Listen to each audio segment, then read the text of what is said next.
So if I hook up the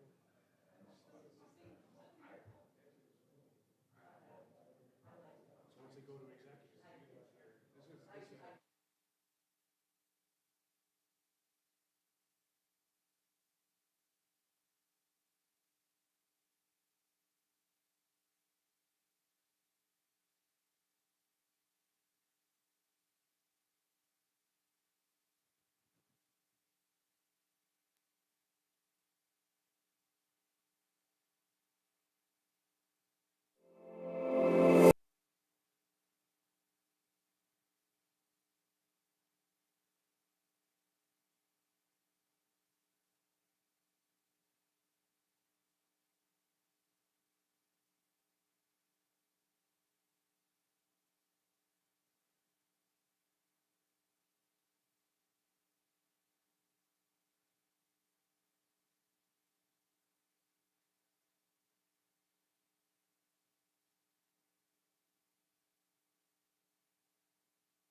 Okay, good evening. It is 4:30 on Tuesday, March 7th. I'd like to call this meeting to order. Sorry, I'm very loud.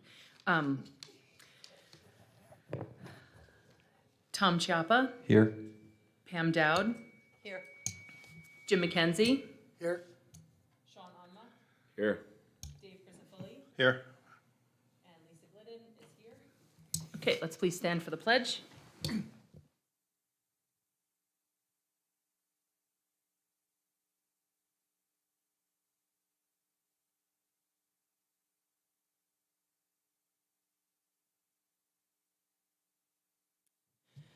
Okay, thank you everybody for agreeing to come early today so that we could spread out our executive session. Can I have a motion to move to executive, please? I'll move it. Oh, to discuss the performance of a particular, thank you.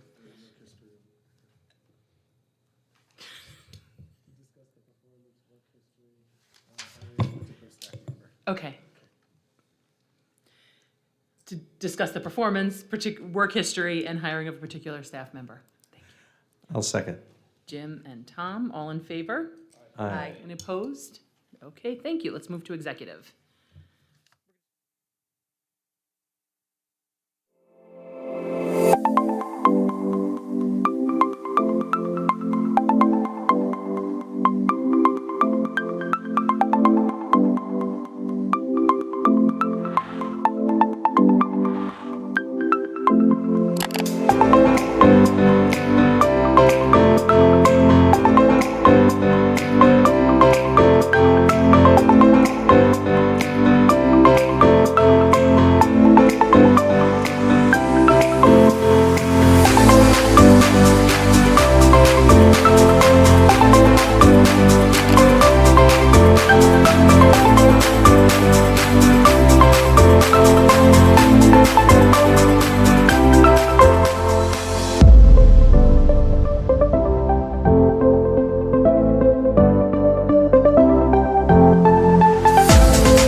Maura, welcome.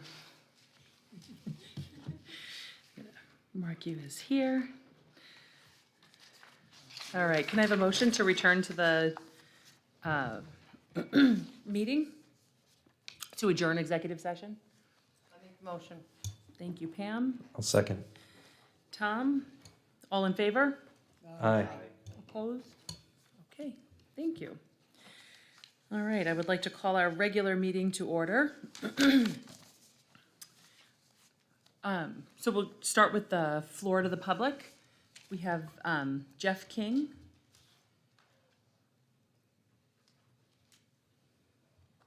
Yeah, you can come right.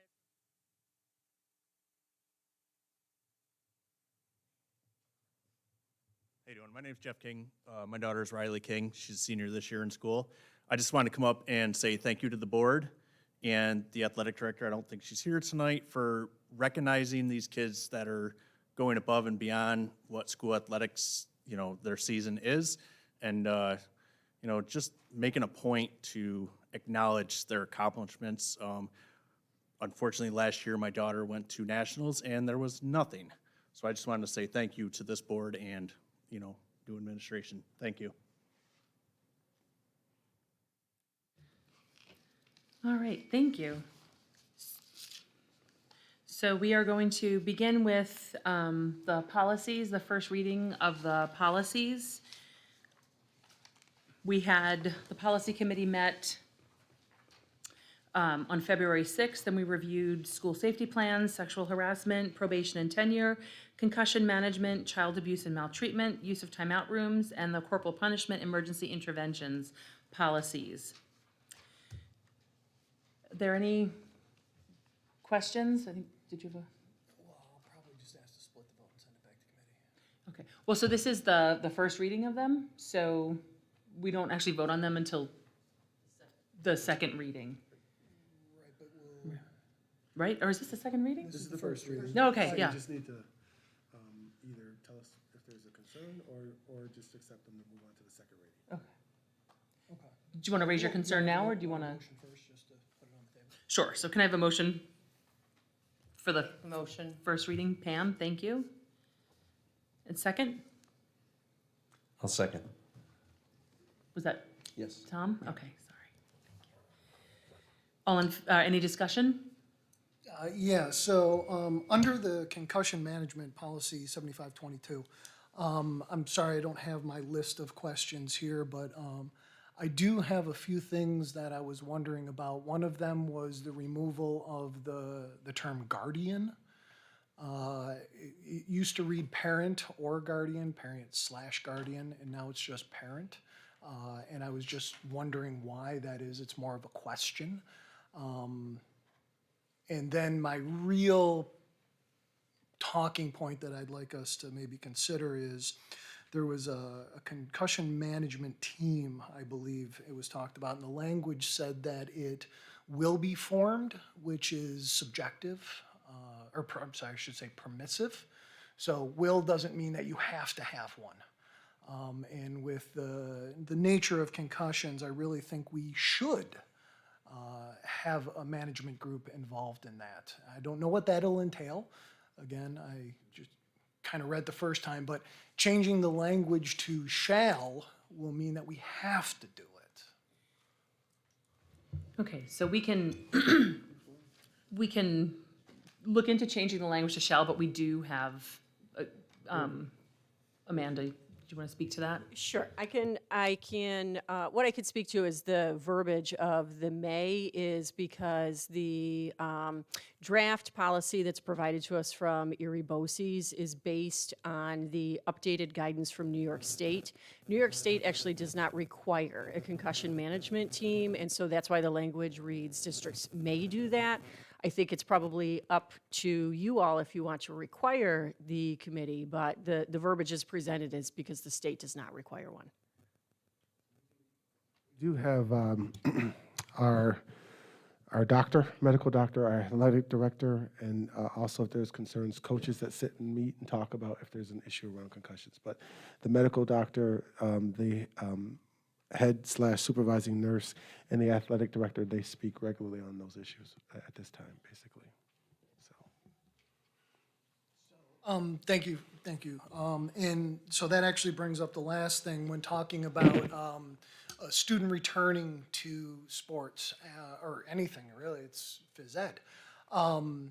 The language again talked about that the parent may provide some kind of letter. And again, given the nature of concussions, even they call them mild traumatic brain injuries, but any kind of brain injury, mild or not. Again, I would prefer myself to see more explicit shalls rather than mays or wills. But that's, if we can go through our process now, and if a vote here at the first reading, are we allowed to have changes between the first reading and the second reading? Yes, that's why you have the first and second reading. Okay. So the first one is to, if there's any concerns, to vet those concerns.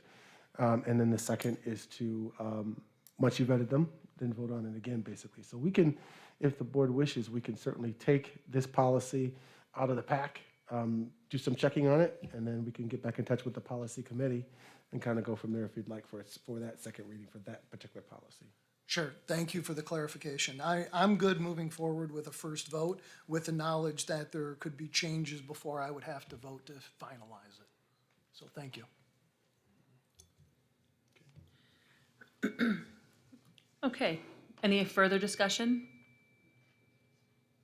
All in favor? Aye. Opposed? Okay, thank you. Next up, we have the superintendent's report.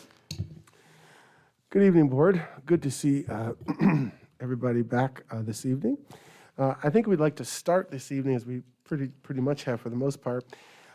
We've got some great young people who are with us today that we'd like to acknowledge, and then one who is not with us, but we certainly want to make sure that we acknowledge her as well. The first is our indoor track athletes. We have a number of athletes with us today who are going to be going on to nationals. So we have, and I want to make sure I have this name correct, Naladia, did I say that right? Okay, Naladia Bloom.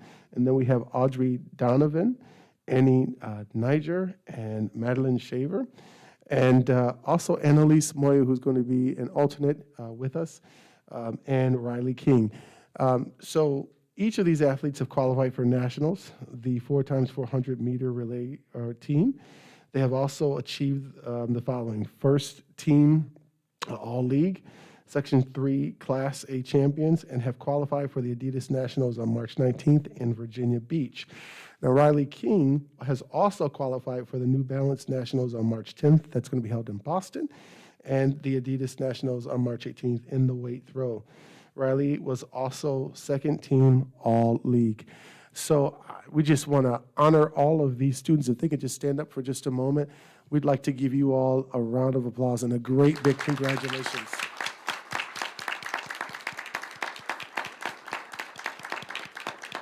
Congrats. Their coach is with us tonight. If you want to come and say something about these ladies, you certainly can at this point in time.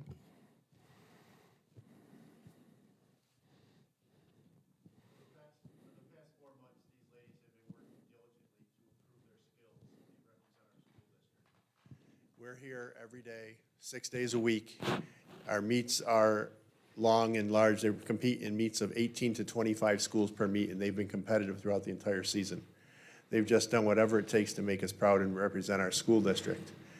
They compete in the school. It's tough to do indoor track when you're running the halls, limited gym space. We're fighting for any spot we can get.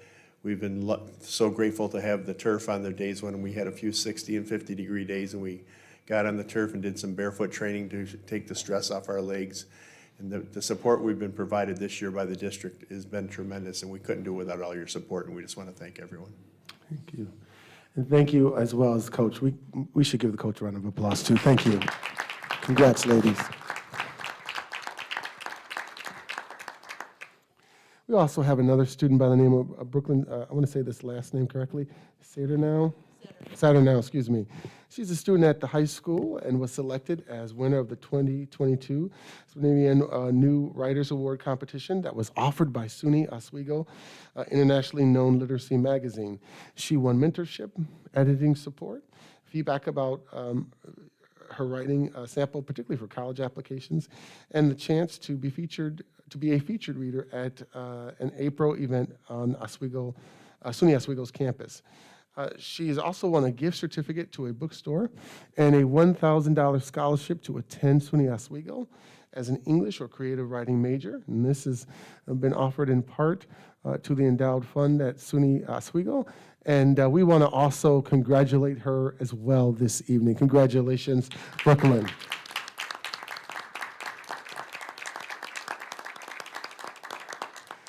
All great examples of what it means to educate, empower, and inspire our students. We just really are inspired by all of you all. So we want to thank you for all of your efforts and also congratulate the parents as well. Now, if you all wish to stay for the rest of the board meeting, you can. We'd love to have you. I know you've been busy and you've been at practices all day. If you wish to go, you certainly are more than welcome to. But we want to just let you know that we appreciate and congratulate you for sure. Job well done. Thank you so much. So this evening, we're going to go ahead and get started with a couple items. I'd like to first start with Ms. Tricia Peter-Clark. You can certainly come on up. We have a couple other guests with her as well. And Ms. Clark, if you want to just take that microphone and kind of pull that off if you need to, or whatever you need to do with that, that's fine. I don't know how this is going to work, but maybe I'll move it over here in front of us so we can share this team. Is that okay? That's great. So, one of the things that we have been working on as a part of our strategic plan is building a number of partnerships. And one of the partnerships that I believe I've spoken with the board about before is a partnership around school-based healthcare programs. What we'd like to do is see in the near future if it's possible to bring in a school-based health program into our schools. A number of our school districts around us, you'll hear about this evening, Central Square, Fulton, Mexico, Phoenix, Pulaski, a number of these places have Connects Care health centers within their schools. And the goal is to try to offer healthcare programs for students and hopefully break down those barriers that would stop them from being able to participate in their educational programs fully and do really well. We have a lot of children sometimes who have to leave school because they have to go to appointments that are far away. And many school systems have now brought the supports right into the buildings to help the kids to be very successful. So Connects Care is doing this work and doing it very well. And our partnering strategic planning team has met with them multiple times. And so we are certainly interested. We wanted to share a little bit about this with you today, just in terms of background. Connects Care was established back in 1969. And the network operates by a private and federally funded nonprofit, as a private and federally funded nonprofit organization that's governed by a volunteer board of directors. Connects Care operates health centers, as I said, in a number of districts throughout the county. It also operates 8 school-based healthcare centers located in APW, Fulton, Mexico, Pulaski, Sandy Creek schools, and it's also serving as the medical director in each of those districts. Connects Care is accredited through the Joint Commission and is recognized by the National Committee for Quality Assurance of Patient-Centered Medical Home with distinction for behavioral health integration, and it is the mission of this organization to provide comprehensive, affordable, premier health care and support services to the communities that they serve. So just a little bit of background on Connects Care. So with us tonight is the main CEO here that Trish is with us tonight. So she'll share a little bit more about the Connects Care and the program that's offered at schools. Okay. Thank you. So I'm just going to do a test. Can you hear me okay if I sit back like this or if I have to lean forward? You're good. So thank you so much for the introduction and the overview of Connects Care. We appreciate that you provided that information on the screen. With me to my right tonight, I have Dr. Joseph Nima, who's a pediatrician at our Oswego office, and he actually oversees our school-based health center program in our Mexico school and would if we were to establish a school-based health center program here. And we'll talk a little bit about what his supervision support entails. To his right is Nancy Devers, who's our Senior Vice President and Chief Nursing and Quality Officer, and she oversees the school-based health center program on a day-to-day operational level and is strategically involved in all the clinical integration of the services.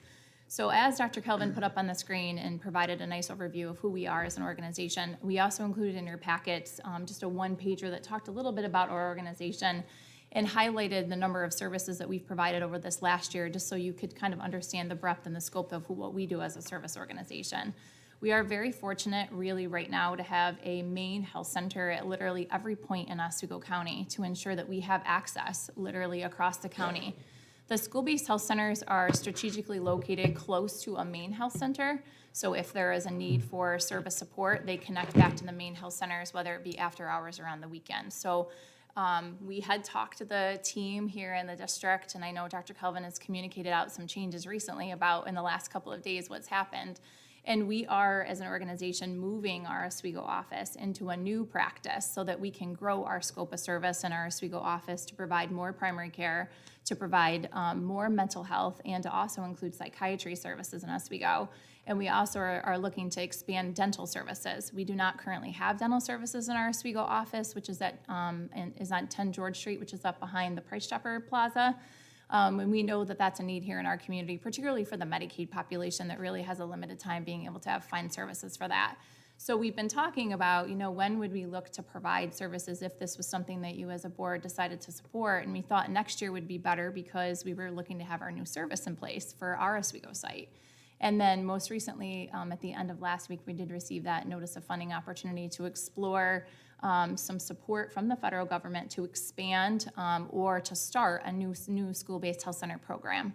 And that would come with some 2-year funding, only 70 applications awarded across the country. But we do feel with our past history of being able to provide successful school-based health center operations, we may be successful with that application. So this has kind of accelerated the conversation and very pertinent for tonight. So as a school-based health center program, we provide primary care services, we provide dental, and we also provide mental health. So I'm going to ask Dr. Nema to talk a little bit about your primary care services that we provide in the school-based health center. Hi, again, my name is Joseph Nema. I'm a pediatrician, and it's very nice to be here. I appreciate all your time and attention to what we're offering today. Just as a brief overview, I'm the medical director, as Tricia said, for the Mexico School-Based Health Center. And I've been in that capacity for about 1.5 years now. It's been an excellent endeavor, and we actually just were able to open a second office on that campus. So we now have an office in the middle school as well as the joint high school and elementary school campus, and things have been going very well for that. I feel like there's a little reverb, so I'm going to sit back a little bit. As far as services that we offer, it's fairly comprehensive. We see children for well child checks. We see children for acute visits when they're sick. Certainly during the pandemic, I think that's been helpful to be able to see kids who would have otherwise had to just leave school and go get evaluated somewhere else. Instead, they are sometimes able to come to our office and have an evaluation right there. And at other times, whether it's injury related or illness related, we can see kids on an as-needed basis.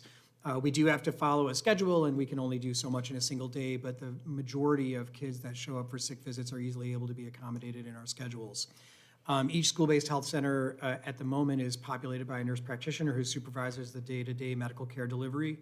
And my role as supervising medical director is to be there twice a month to be able to provide oversight and review of any cases that they need.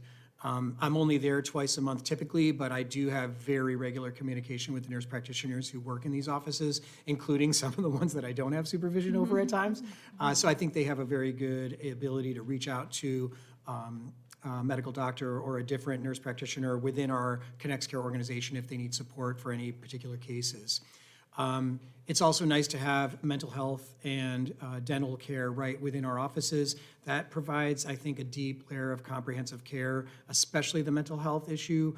The fact that we're able to have a mental health counselor at each location so that kids don't have to go looking for a counselor in an outside office, usually after school, that provides a service that I think is very hard to find. We had a new person come on board and their schedule got filled pretty quickly because there's so many kids that are on wait lists at other places and aren't able to get those services quickly. I'm sure everybody is familiar with that. But we are able to do that right in school, and therefore they don't have to be looking for that 4 o'clock appointment that's never available, and they can just take a time out of a study hall or something and go see a counselor during the school day and then return to school without ever having to leave campus. I feel like the endeavor so far in my tenure in this position has been very successful. I've really enjoyed the fact that I get to know the kids in the schools very well, and we have, I think, very strong collaborations with the school nursing office and the administration within each district that we serve. We have regular communication with them and mandates to keep that communication open so that if there's issues that come up, we're able to take care of them right away should things not be going well or issues come up that we need to solve. So I think it's an excellent service, and I'm very happy to be in the capacity of providing the medical oversight for it. So thank you, Dr. Nema. In addition to the services that Dr. Nema mentioned, we also have dental services that we provide in our school bases. Currently, in each one of our school-based health centers outside of our Pulaski district, we provide dental care. So what that includes is a dental hygienist is on site, and she does cleanings for the children that are due for them every 6 months, as well as sealants. As she identifies that there's any kind of an issue or there's a caries that might require some treatment, she makes the referral, gives the parent an option of where they might want to go. Many of them don't have a primary dentist outside of our school-based, so we refer them back to one of our main sites, and we offer services in Fulton and Pulaski, and then the near future will be Oswego, and we'll refer those kiddos back to services so they can get treatment, so get their fillings that they need so they can get rid of the toothache that may be preventing them from thinking inside the classroom day in and day out.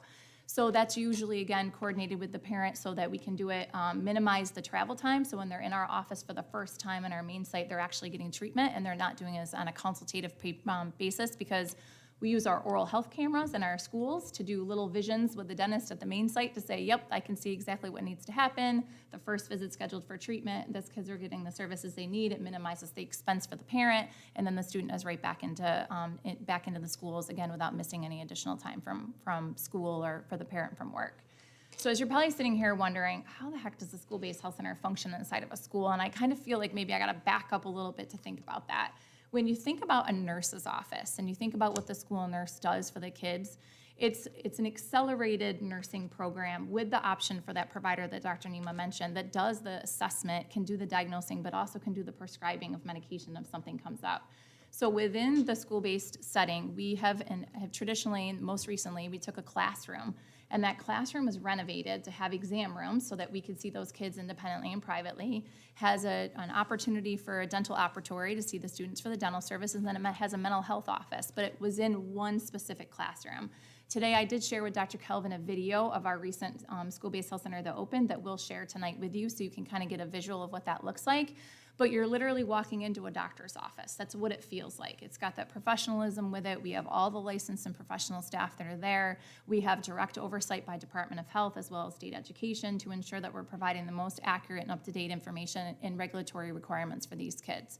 How does anybody get services in the school-based health center? The New York State Department of Health requires an enrollment. So there is an enrollment form that would take place to enroll into the school-based health center program. So if they were to enroll in the elementary school, they would not have to fill another one out until they moved to a different building if there was another school-based health center, say in a high school.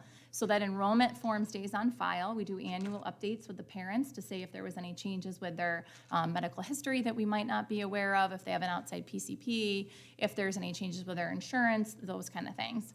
When the student comes in for services, the parent may call and say, hey, little Johnny woke up, hasn't been feeling well, can you see him today? Absolutely. The parent may bring them into the health center and say, can you see him when I'm with them? That's absolutely fine too. We encourage the parents to come with the kids like they would traditionally in a doctor's office, but that's not a requirement of the program. So anytime a visit happens, Dr. Nema or any of his colleagues place a phone call home to the guardian and let them know, we saw so-and-so today, looks like they have strep throat, they'll need to be picked up, the prescription's at the pharmacy for you. So what's nice about that is that the parents aren't having to take time out of work to pick the kid up from school, take them to the doctor's office, go to the prescription, get their prescription, take them home, do all that kind of back and forth work.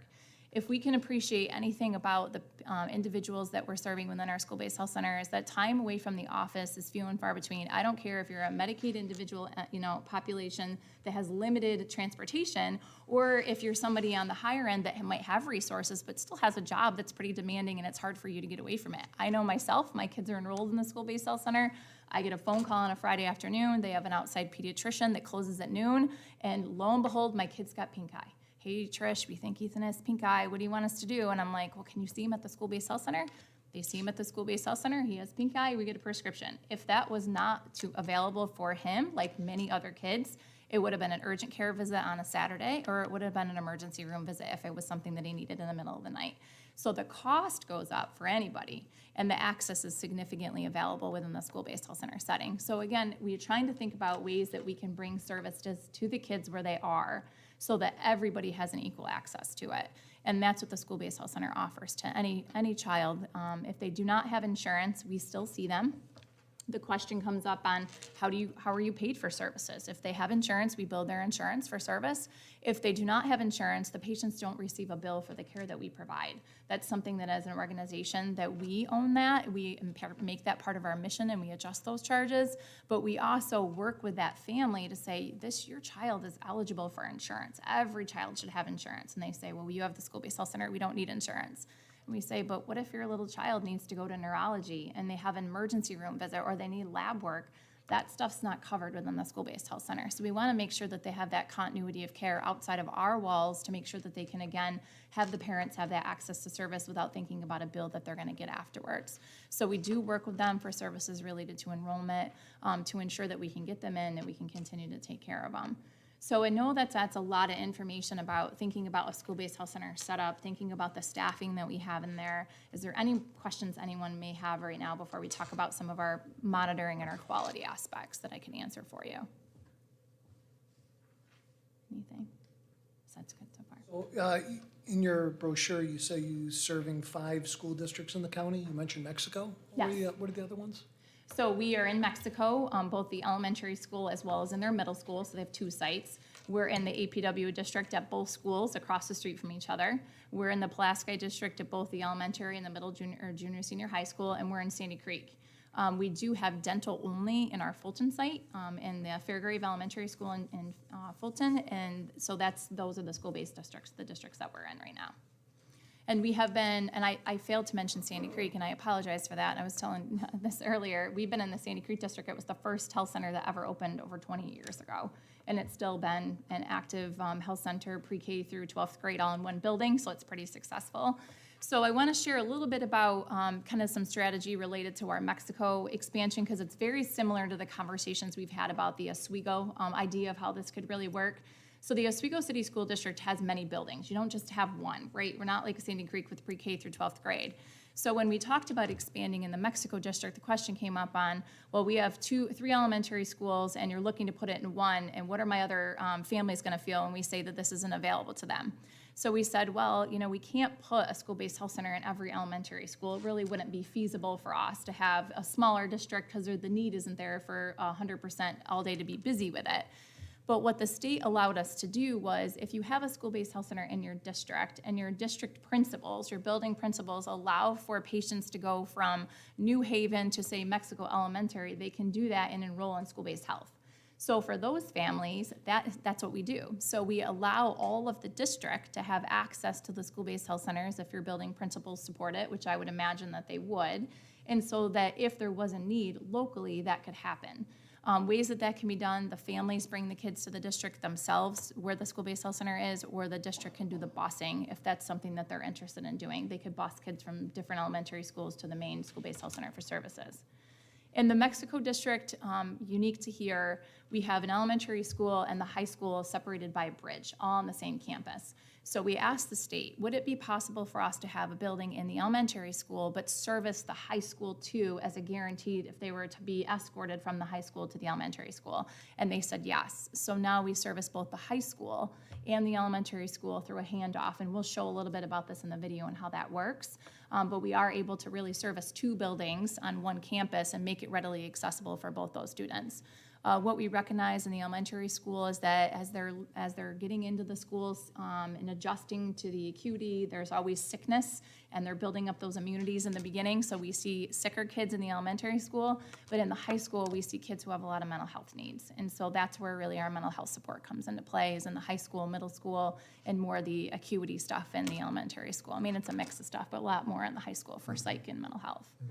So that's kind of how that's set up. So that's something too to think about as you're thinking about representing an entire district. How do you make it fair? Well, we make it fair by, as long as we can invite people to come into the school-based health center for services, no matter what building they're in. If that's something that we can work out, it becomes accessible to everybody. The other thing to think about related to that is we do not wish to take over being anyone's primary care provider. So if they have an outside primary care provider, we have a relationship with that primary care provider, just shared information back and forth so that they keep their outside primary care, and we just become a support for them for the daytime, for whatever comes up that maybe they weren't able to get to their primary care provider for, or the hours just didn't work for them. So that's another point that I wanted to make as well. So Nancy, would you mind talking a little bit about some quality stuff that we monitor at the schools and highlighting our most recent success at our newest school? Sure. Can you hear me okay? Oh, awesome, good. So another one I wanted to highlight is a really good thing for parents is children that need allergy shots on a weekly basis. We can do those right in the House Center.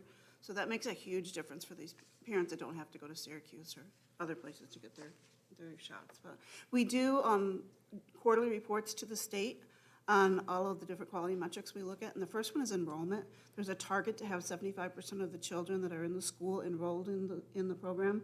In your packet, there is a graphic that shows the enrollment that we had with the latest school that we opened. And as you can see, the first month we had 88 medical students, and that's been about a year and a half ago. And now we're up to 527 students enrolled for medical and 327 for dental. So really busy practice. We see anywhere from 10 to 20 kids a day for medical and probably 6 to 8 for dental. So busy practice. We also look at our monthly volumes and trend those. And we also look at our quality metrics. So we really try to push healthy lifestyle, and we monitor BMIs, so we want to make sure that they're measured. And then we trend them, so we'll report, we have an advisory board that we would have with the school to look at the outcomes of the kids that we're seeing and what % of them are at the normal obesity, normal, obese, or morbidly obese. And we strive to give them some key points on how to control their weight. And then we also monitor well-child checks. So even if we're not the PCP, we want to make sure those kids are getting what they need. So we'll send a letter to the PCP and get that information, or we'll do it themselves. And our target is to have 95% of our kids. The graphic that you see there is all of our different schools across the site and how we're doing with that. So some of our sites are already hitting 90%, or 95% one of the schools. So I think that's the qualities that we wanted to look at for. We measure some of the other metrics like depression, our referrals for dental, smoking rates, that sort of stuff. But the big ones are really, are they getting what they need? And we're really busy in August and September timeframe when shots are due for, vaccines are due for kids, so we can get those in and make sure that they're in compliance for the regulations. Yeah, and I just wanted to mention about the shots, since it's a good segue. We do send notifications home to the parents after we see kids in the school-based health center, and if they're there for a well check or for any other reason and are due for vaccines, we don't just give them there. We obviously have to get parental consent if they're not with the child. So we take a form, we send it home to them. They check off that they're okay with the vaccines that we've offered. If there's some they want to give and there's some they don't, they tell us which ones are okay. And when the kid comes back in, we're able to give them the vaccines then. And I just also wanted to make a comment similar to the comment about allergy shots and the convenience of it.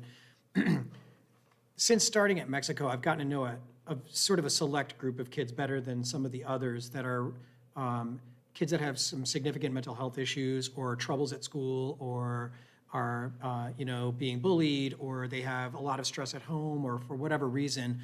It's, I think, invaluable to provide those particular kids with a space within the borders of the school where they feel like that's something they can discuss and get out in the open and have some progress made towards. It's not that it doesn't happen in the school to begin with. There are places, certainly at guidance offices and nursing offices and things like that.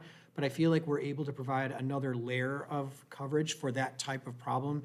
And I've found that the kids that I've worked with have responded overwhelmingly well to being able to have a regular touch point with us at the clinic. So I didn't mention that when I was first mentioning what we're able to do, and I think that's an important part of what we're able to offer. The other thing that's a requirement from the Department of Health is that we have an advisory committee that is between the school administration and leadership and the nursing staff and our staff. And we also welcome in parents to be a part of that because we want to know what works well for you from our school-based health center, what could we do better. So that's another opportunity. We hold those twice per academic school year, usually in October and then again in February, because we want to be a part of your pre-K enrollment. How can we get kids right from the get-go when they start, and letting them know that come your first day in school, if something happens, we're here for you. So if the child does come in and they're not enrolled, again, we do an enrollment, like a verbal the first time. We'll see the kid and then we'll send the packet home with the parent. So we try to really make it as convenient as we can to ensure that we have the access. We feel very passionate about this program. We're excited that the district is considering this because we do feel that there's an opportunity when you have a high district with free and reduced lunch and poverty and limited access and literacy. I mean, this is exactly what these programs are designed for, to ensure that no one really gets left behind. And this is what the school-based health center has become a true model for within the four walls of the district. So any questions that we can answer before we show the video? I just had a question. You utilize the term enrollment a number of times. The service is often, and anyone, does enrollment mean constitute they've utilized the service, or what does enrollment mean? So you enroll to become eligible to receive the service, because the state will come in and evaluate us and say, you saw that kid, did you have an enrollment consent from their parent to do that? So that's why that enrollment is important, but you may enroll but never have a service. So it's available to you. So we encourage people to do that, because you never know when you might need to have some support through the school-based health center. So the enrollment is important. Again, it's monitored because the state wants to show that if you said that there's a need in your school and we go, but you've only had 10% enrollment for 3 years, there's really not a need for your school, So that's what they really want to look at. How well utilized is this program, or people are looking at the value of it within the district. So does the visits support the enrollment, supporting the outcomes that we're looking for? So it's a good question, for sure. Is it just for students, or can faculty and staff take advantage? Man, you know what? I love this question, and we would like to tell you, come on in, because that's what we're there for. I mean, we're family practice nurse practitioners, can rate for anything. In some cases, we have pediatric NPs, but it's actually governed through a state, it's enforced by a statute through the state education department, and it's available to kids only. Do we see occasionally, or is this recorded? I probably shouldn't say that yet, so I'm not even gonna go there with that one. But students only, yes, thank you. And I'm a pediatrician, so you don't want to come Yeah, and you don't care want for to me see him anyway. now. So it's very hard, because there are things that the teaching staff needs too, and their parents come in with their newborn, and it's just as easy for us to treat the whole family, but we can't. So we refer them back to the main sites and just make sure that there's a handoff to the main site. So if they are having trouble, we don't want them to go to an urgent care if we can take care of it for them. So, it's really, again, through a statute through state ed, and it's just enforced to the schools, to the kids only. I just had a question about dental insurance, because I think it's much less common for people to have dental insurance. So how does that work if a kid doesn't have dental insurance? We still see them. There's no bill to the parents or the family for that. So we try to work with them, again, if they're a Medicaid managed care recipient, we try to work with them to get them enrolled for medical and for dental coverage, but they're still able to seek services without insurance. Yep, people aren't turned away for inability to pay, but again, we work with them to see if we can help them get insurance, whether it's just the child or it's the family, for sure. So the enrollment in the monthly visit data, is that for all of the school-based programs you're currently overseeing? So the first page, which Nancy and I said we probably should have put the label on it, the first school that just says enrollment, and it shows the growth from October 21 down to current, that's just the one newest school we just brought on board. That's just one school. That's just one school. That's just Okay. Mexico. Yep. Then the next page where it looks at enrollment, it has 7 different lines of it in the table, the well child check and the BMI, that's showing all of the schools we're in, but it's just kind of blinded data. So it's then not monthly specific. visits is also just Mexico? It's the That's graph just right Mexico, below that? yes, that's just Okay. one school, And so you just started with them last academic year? yeah.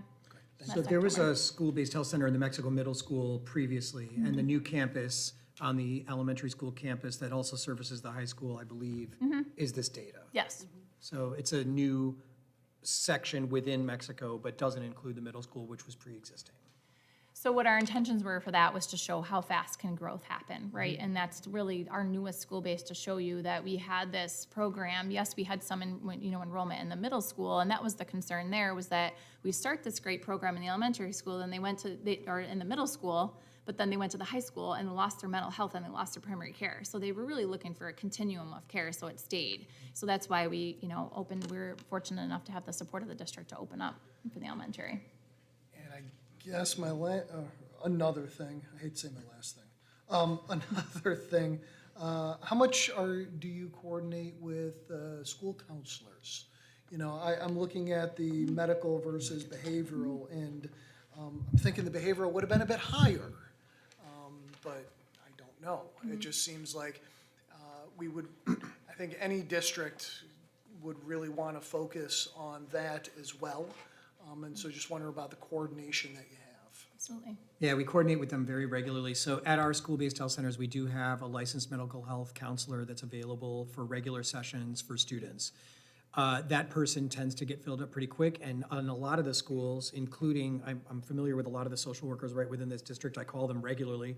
I don't think that would change. In fact, I expect it to get much more so if we were to have an office here. But anyway, the point is that their schedules are what they are, and there are often also other counselors from other agencies. For instance, Liberty Resources may have a counselor that functions within the school, but is not employed specifically by the school, maybe contractually. So we're constantly communicating with the nursing, with the other counselors within the school, with the guidance counselors, and with other school administrators, especially for sort of more hardcore behavioral issues or truancy or other reasons that kids might need all those services, which are a myriad of reasons, as you all know. But there's a lot of coordination and a lot of talk that goes back and forth to make sure we try to insulate those kids as much as possible, whether it's from our end or funneling them through to a different person that's employed by the school that's able to help them instead. Or sometimes it's a joint approach, depending on what's needed. So as a follow-up to that, I guess then, you're employing licensed mental health counselors, you said filled up real quick. How do you, in the past, or foresee, if we were to have an office here, the ability to add on based on need? So, I mean, I think those people tend to have a schedule just like any counselor would, and there's going to be kids that are going to be cycling through and have been seeing them for a while and are no longer going to need services, and others that are newly going to need services, and others that are going to need services on an ongoing basis. I think that there is a limited amount that we can provide with one person in that role. We can't just have them see 1,000 patients a day, obviously. So I think we do everything that we can to get as much out of those people as we can while also utilizing the other services within the school. But I'm not going to lie, these are all desperately needed services. I deal with that from my regular office every single day, trying to find the right people that can help me with the patients that I see. It's no different in the school-based health center. So it's an adjunct. It doesn't mean that it's going to just take care of every need that exists. We'll do our best and we'll saturate our providers as much as possible, but that's Yes. what can be offered. And just to be clear, so this would not be the end-all or be-all, right? So you have your infrastructure, your counselors, your social workers, your mental health workers and agencies who are working with the district. And then this is the add-on, the extra layer that offers medical, dental, social work, and mental health supports, especially for the population that we are seeing that don't have the resources to be able to get those supports, and they can go and get the resources now in the school setting. So it's not meant to be the end-all or be-all, but it's meant to be that extra layer of support that truthfully and frankly we are missing, right, in the district. And I just want to add that, sometimes there's this perception by families that we share all of their information with the district. I want to be very clear that we are regulated by the Department of Health. Confidentiality rules are in place, CFR 42 for confidentiality for mental health. Those are things that we follow. We will share information with the consent of the family. It has to be signed. So we don't just say to the school nurse, oh, so-and-so's got this going on. If they refer to us and we end up transporting a person, professional courtesy, we'll give them a heads up. Yes, we transported that kiddo. You'll likely see them back in there. But we can't share the information of the families, and we don't unless we have a signed release on file. And that's something that I want to make sure everybody's aware of, we uphold the integrity of the data, and we take that very seriously, especially with the kids that are really, confiding in some of our providers with a lot of good stuff that is important for them to get it out, and we trust that information not to share it unless it's absolutely necessary. So I just want to make sure everybody is aware that we are a partner, and we are, I always say that we're like a visitor in your house, but we have our own rules by Department of Health that we have to follow. So I guess maybe just if you'll indulge me one more, please. Along the mental health counseling, if I haven't seen, this is our first discussion, right? So we haven't seen agreements or anything like that. When you normally write these agreements, is it for, say, the office has a licensed mental health counselor? Or if you came to a circumstance where, boy, this person is shown month in, month out, their schedule's booked, and they've got people on a wait list, is there an ability within the agreement to expand a care based on need? So your agreement would be for us to operate a school-based health center, and it would be for us to make sure we gave you the right resources. So if we felt like we were really exploited because we have this much elementary and this much high school, can we look to add a second counselor? That's something that we would have to really say, oh, look, we're really not doing our job. We need to add another resource. So yes, we would look to add resources to make sure we were taking care of the needs of the district as much as we could with recruitment, because licensed minister social workers right now are a dime a dozen. But we are, right now, we do have licensed master social workers in every building. And we have the ability, as of March 1st, to hire licensed mental health counselors, which we never could before in our structure. So the state just allowed us to do that. So that has opened doors for us. And so I'm hoping that as need comes up and we have enough demand, that we can continue to look to expand for sure. Thank you. So, board, we've been looking for quite some time as to how could we, again, remove those barriers for some of our students who are challenged, who are facing challenges rather, and then how could we also provide access for students who really needed these types of supports. And so we did some searching, the strategic planning team. We actually, we met with one of our local providers. We actually went to the hospital to see how they might be doing it. They actually pointed us back to Connects Care. We took visits over to the Mexico site to see what that looks like. And the nice thing about this partnership is that, well, first offhand, so the district's part in this, as this partnership works, they provide all the support, right? And no cost to us. They bill or else they give it to the students for free. And the district's piece is we have to provide a space, right? We have to provide a center for them, a room that can be renovated. We do have a space that we are certainly interested in. We have to look at what the total costs are. There's a renovation piece that has to be done, and it has to meet health specs, across the board. Cost can range. It depends on your district and what the room looks like and what's set up. We actually have a space that actually was a formal medical area. It would be here between these two campuses here on this single campus between high school and Layton. We do have a space. Now, cost can cost you anywhere from $300 and up, basically, but it is aidable. It can be done through, capital project, but there's some pieces we need to take a look at to see before anybody commits to that piece. So we would like to take the time to do that. But our piece is we just have to get the space, give them the space, and make sure it's renovated, and then their piece is to do the care, and that's the cost. The other thing I wanted to share was that there is room to expand. When we first talked, we talked about a couple sites in the district, not just one, right? But we wanted to start at least at one place and then take it one step at a time, okay? In the interim, if this were to go forward, the goal would be to make sure every child had access, right? So this would mean we definitely make sure our transportation, right, was working so that we can pick kids up from other places, get them to the site so that they can be seen, and then get them back to school. So there'll be some coordination amongst the district, but we do believe that it's doable. I can tell you that I've met with all of these superintendents who are doing this, and all of them have said, kids are getting the health care and supports that they need. Many kids that weren't getting it before, or that probably would not be eligible. So that's the key at the end of the day. It's about opportunity, access, and helping meet the needs of our students here at the district. So if this is something that the district would like to do, we certainly want to share this information with you and get that to you to consider, and then we can kind of go from there. Any other questions people might have? David?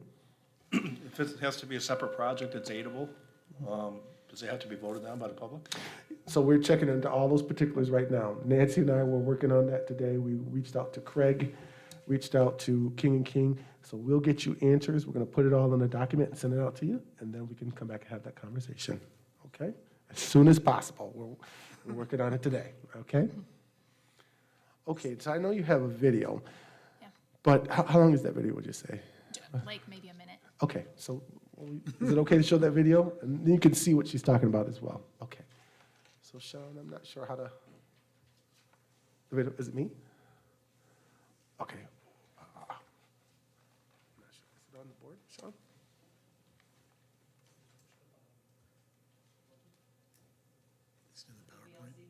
No. Oh, it's built in. It's built in with the PowerPoint, I think. Yeah. Connects Care partnership with the Mexico Academy and Central School District is proud to present the 8th School-Based Health Center embedded in the home of the Tigers. This new School-Based Health Center site is located in the Mexico Elementary School at 26 Academy Street, Mexico, New York. What was once a classroom is now a state-of-the-art school-based health center strategically located on the backside of the elementary school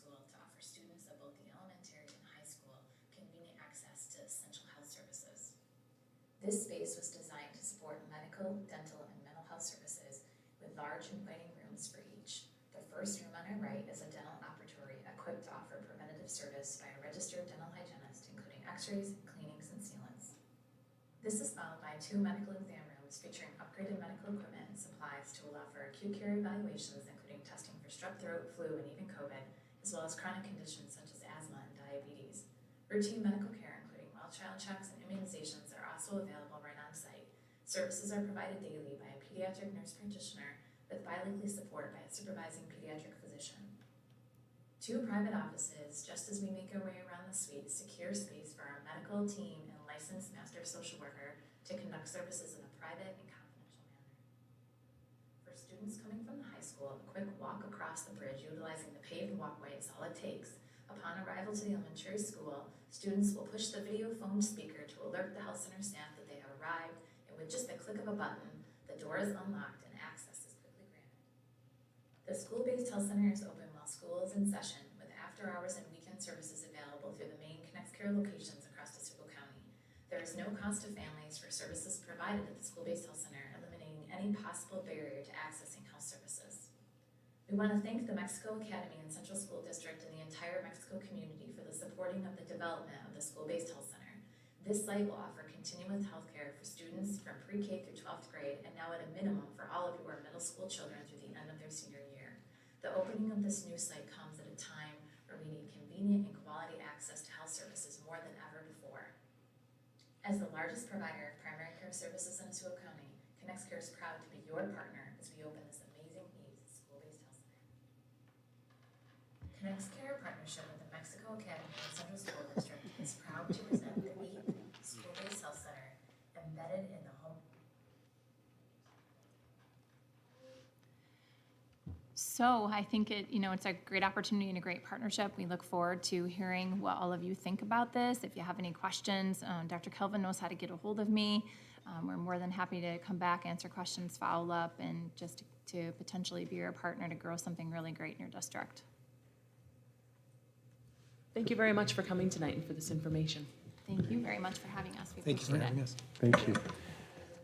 And board, as I shared, I'll be sharing some documents around this before the week's out so that you can have some further consideration and answer some other questions you may have, okay? Thank you. Have a good night.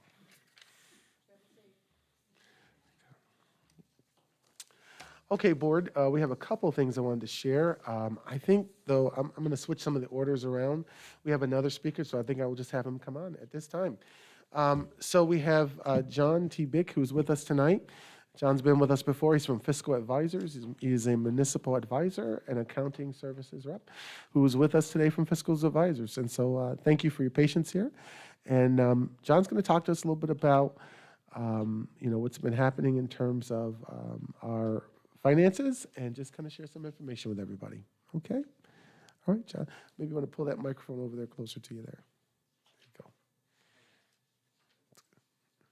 Thank you, Dr. Kelvin. My name is John Bick. I'm with Fiscal Advisors. We're the financial advisors for the school district.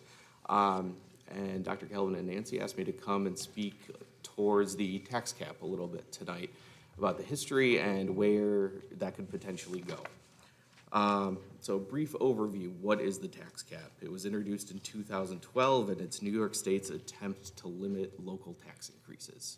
Great idea in theory. It caps the tax levy increase at the lesser of 2% or inflation.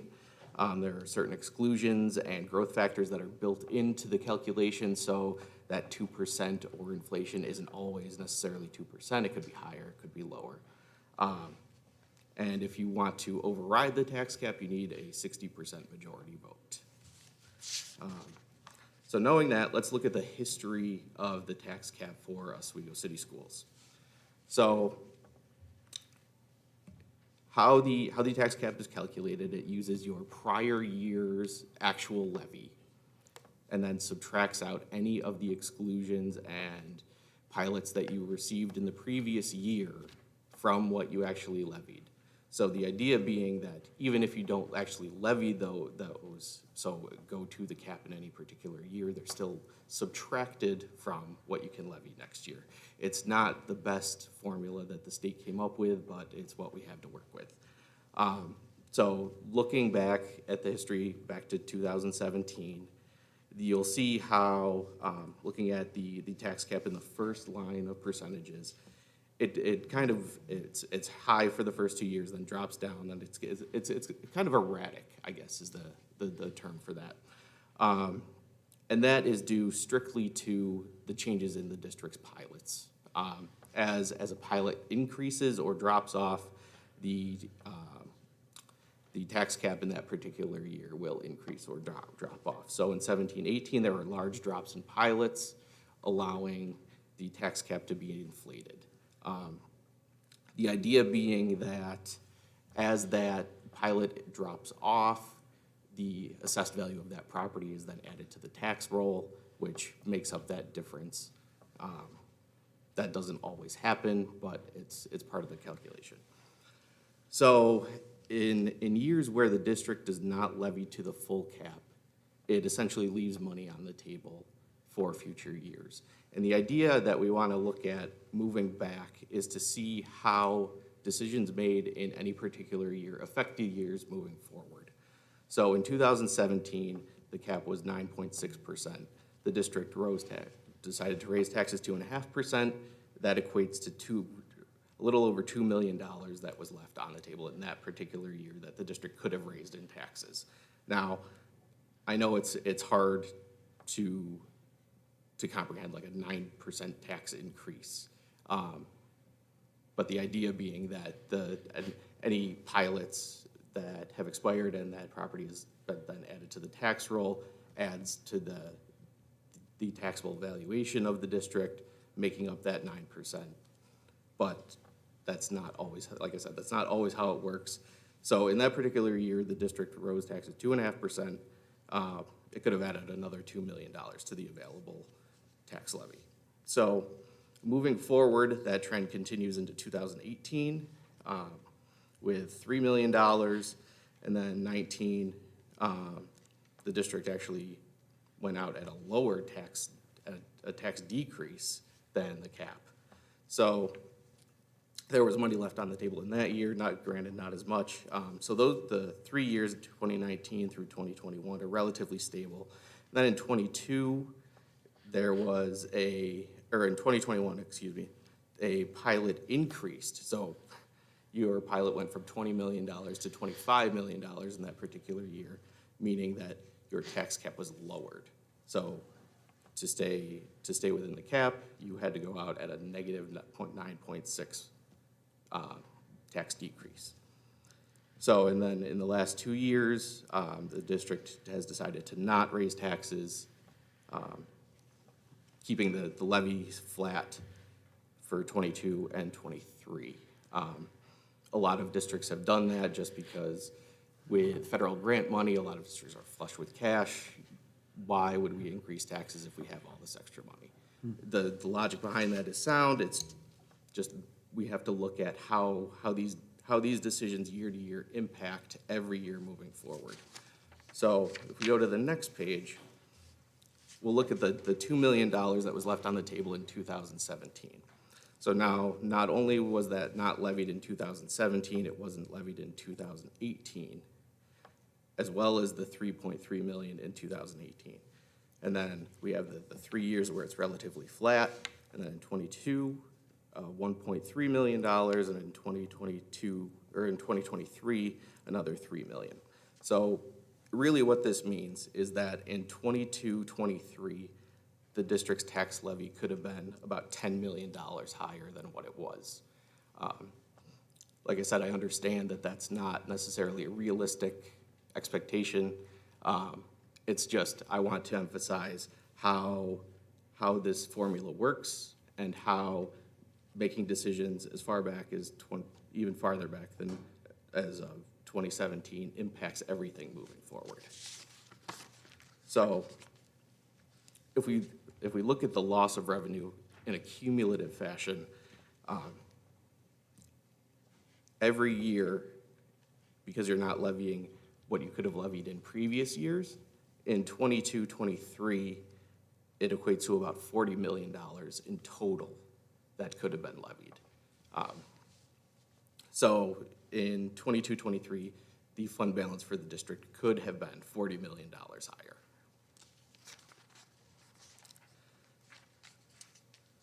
So, points to consider moving forward.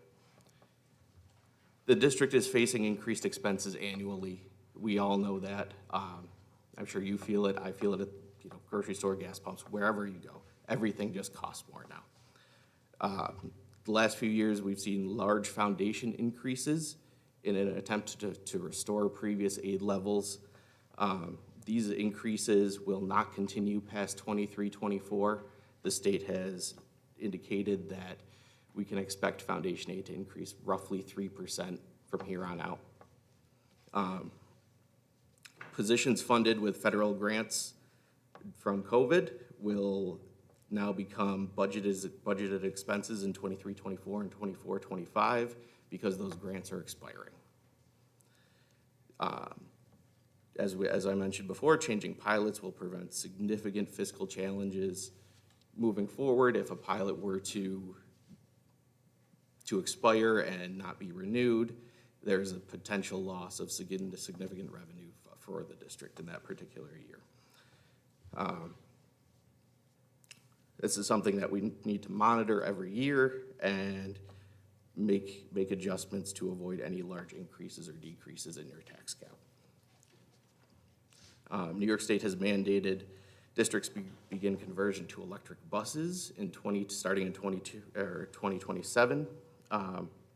Electric buses are about 3 times as expensive as regular buses.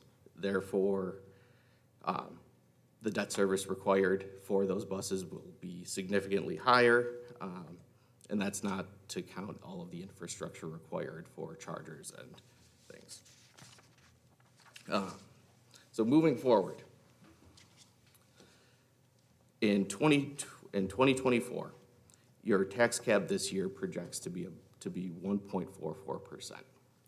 So what that equates to, if we look at the bottom, that's an increase in the tax levy of $383,000. Moving forward, it's about 2.8%, which equates to, again, the numbers on the bottom, roughly a $770,000 to $800,000 increase year to year. So what this does is, in this scenario, it restores revenue levels that the district had received in 2020 of the tax levy of around $29 million by 26-27.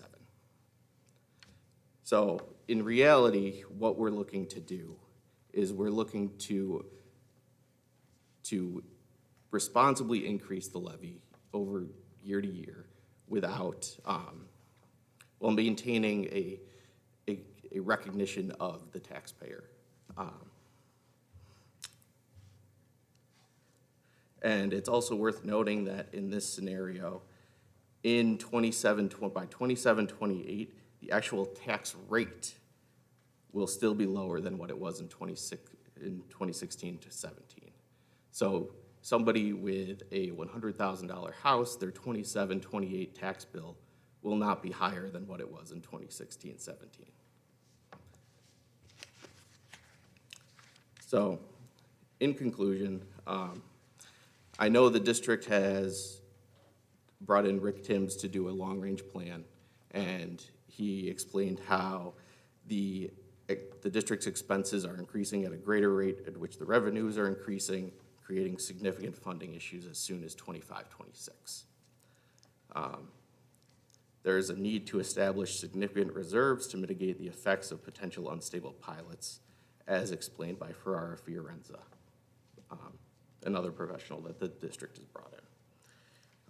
So knowing these things, it's highly recommended that the board develop a plan to systematically increase the tax levy annually to maintain the district's current level of programming opportunities and staff required to do that. So are there any questions?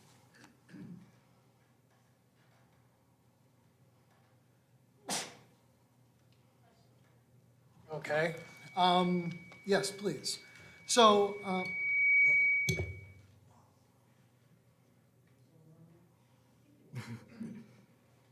Better? Okay. So I actually,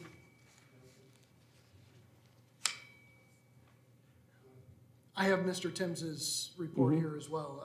It was a good chance to go look at it again from last year. I notice, just a kind of a procedural question, the numbers that you use for a year, we mainly think in academic years. Yes. When you say 2017, are you speaking the beginning of the fiscal year or the end of the It's fiscal year? the end. So when it says 2017, it's 2016, 17. Okay, so the end of the fiscal year? Yep. Okay, could we bring up a slide? Is that possible? I see it's off now. It's not necessary. Yeah, I'd like to get your thoughts on, kind of a different, the way I kind of perceive it. We've been talking lens, you know, I have a little bit different way of looking at it maybe than you, and I'd like to hear your thoughts on it. When we talk about loss of revenue, a yearly revenue lost, so we've run surpluses every year for the last at least 5 to 6 years. So when I look at last year and you're saying a yearly revenue lost of $1.3 million, we had a surplus of $4.3 million. So in my mind, we had a little bit more than we thought because we got some extra aid, right, Nancy? That was great. We didn't anticipate that much. But we were probably looking at $2.5 million, somewhere in there, as we knew there would be a surplus. So in my mind, the way I typically look at it is how much extra are we going to collect to do things like reserves, which can be another conversation. But to say lost, in my mind, is that we didn't collect that much more additional than we already did collect above what we needed. I understand what you're saying. So it's more a question of the terminology. Okay. Is what you'd, so I think another way to look at it would be unrealized revenue. Yes. So I guess in another fiscal planning aspect of it, and every time I get, it's based on what you're comfortable with. And I get if that's your answer, but based on our budget and what you see, do you have ideas about what reasonable overages are? I know we always have to be a bit over. That's the way you need to plan it. You just need to, it's what we need to do. But is $2 million, $4 million, $7 million, if you can anticipate $9 million extra in a budget, could you speak to any of that based on your experiences? Well, the state mandates that you can only have 4% unrestricted fund balance. I'm actually talking beyond that. Right. I'm getting there. Okay, sorry. So knowing that, most districts carry more than that. The idea being that should anything happen, like, for example, COVID, the state came out and said, we might have to cut state aid 20% in that particular year. What is the plan? So the idea being that as the district plans for the future, we have to be aware of any potential things like that. So to give you a specific number, that's not really my place to say. It's where you feel comfortable. Where we feel comfortable. Yeah. And it's interesting you bring up COVID, because that was the previous year, the 2020, 2021 year. Yep. Because of COVID, because of the way that we had to, for safety reasons and everything, do what we did, we had $7.3 million left over. So I understand where people say, you've got a plan for the pandemic now. You've seen what happens.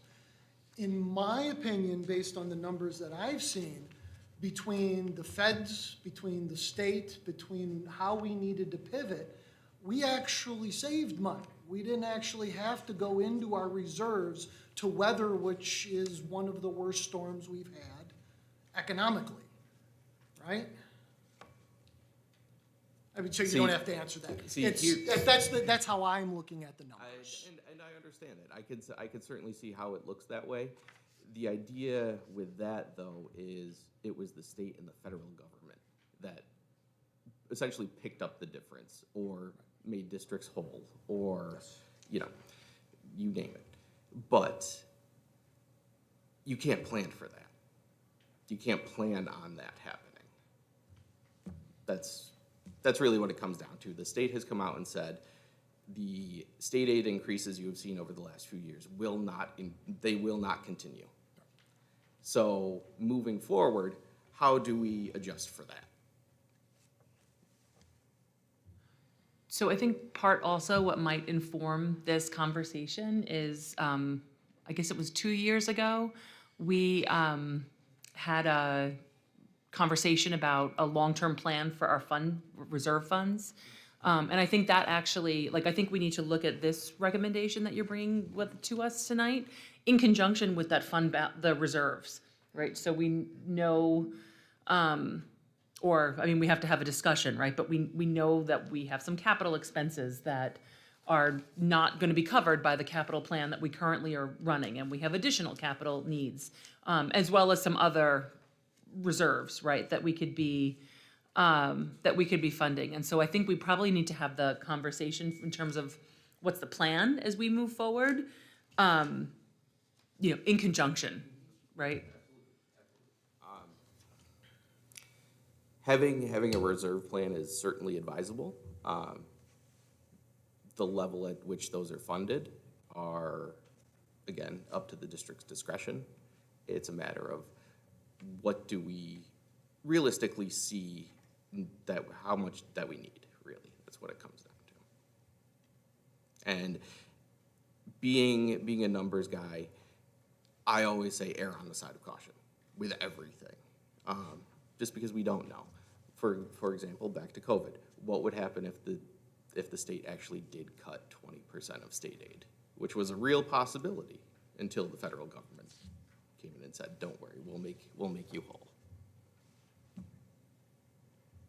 you deal at all with reserves? Did you have a chance? May I say this way? Did you, in your analysis here, did you have a chance to review our reserves? This was strictly tax cap. Great, thank you. I'll Yeah. save that for another time. So I just wanted to ask, so the numbers you have in here, the 1.44 up to 3.16, are in order to get, I'm sorry, down on the proposed levy for current year percentage, to get us back whole, basically, to pre.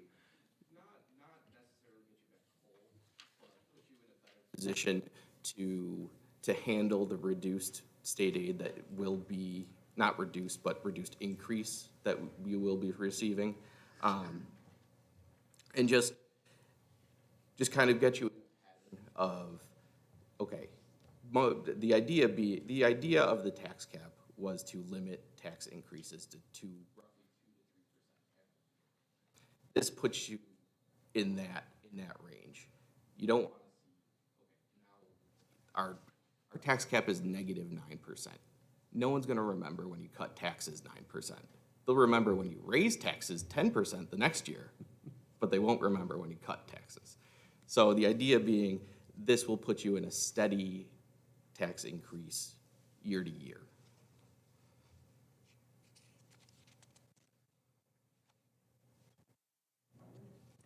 All right, we want to thank you, Mr. Biggs. Thanks so much, and we appreciate you coming this evening. Thank you. Thank you. All right, so wanted to share that information with you. We were talking with John and felt like he needed to come and share this with you all tonight. We want to make sure that you heard it as the board, okay? So just want to, we have a couple of different topics, so I'm going to just continue to move through tonight. I want to tell you a little bit about, just from our last meeting, a follow-up now, just switching gears.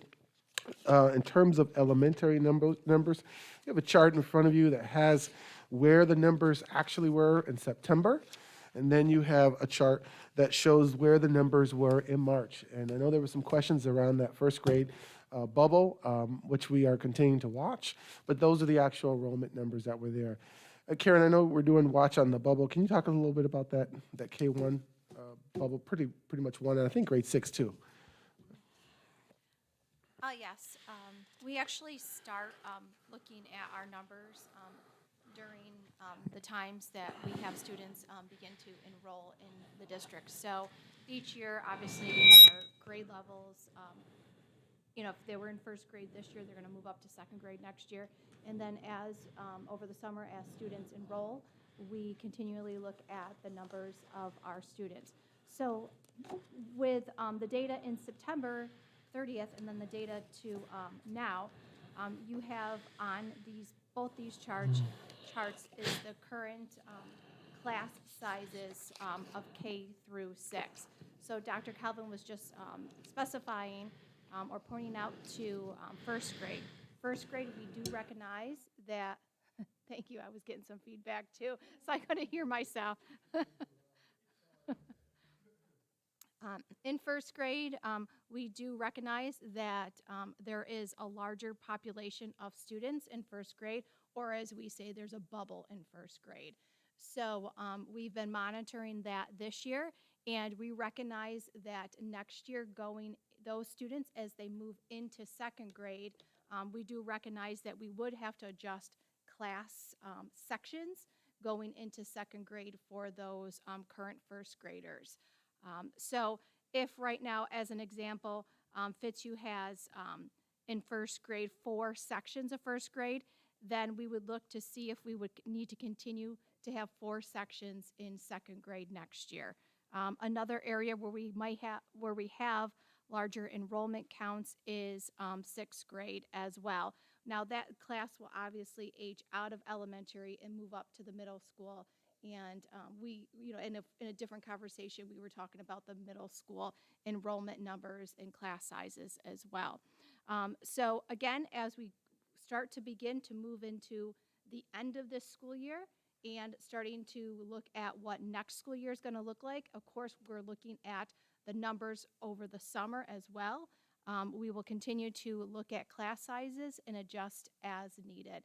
But I think you'll see on here that we have class sizes that do pretty much maintain under that 25 student per class threshold, as we were talking about in prior meetings as well. Again, knowing that first grade and 6th grade are our larger student population areas.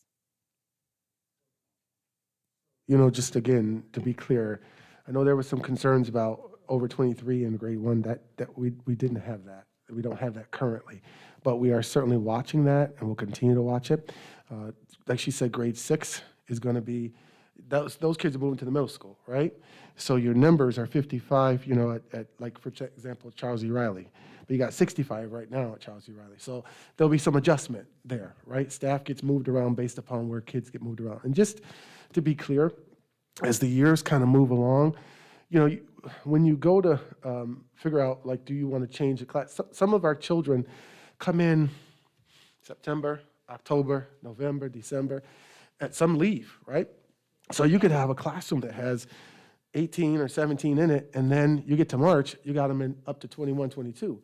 So then the question becomes, right, for example, like a Layton, which only has 2 sections, right? Do I add a 3rd section? And then which kids come out of that section that's been with the teacher all year long, and some parents don't want you to be moving their kid.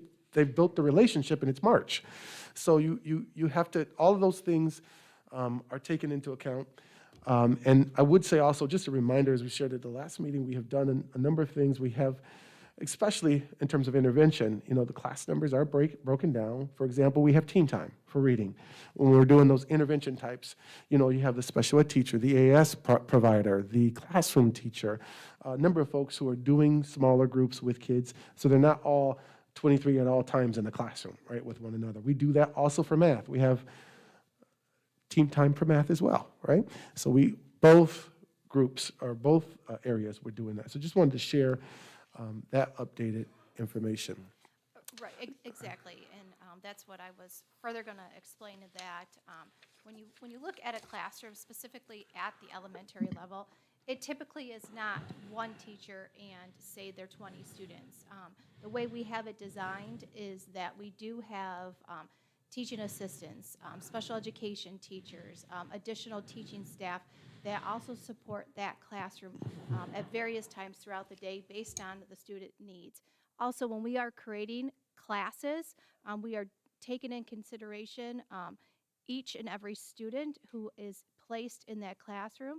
We take a look at the needs of the student, and as Dr. Calvin said, a class may start at the beginning of the school year maybe being 18 students, but if the student population increases in that building, then a class size does fluctuate throughout the school year. I believe that from September to now, as I totaled this, we had some sections and we had some buildings where there may have been a 12 student increase to 20 student increase, but then other buildings could have had a drop of 5 to 15 students.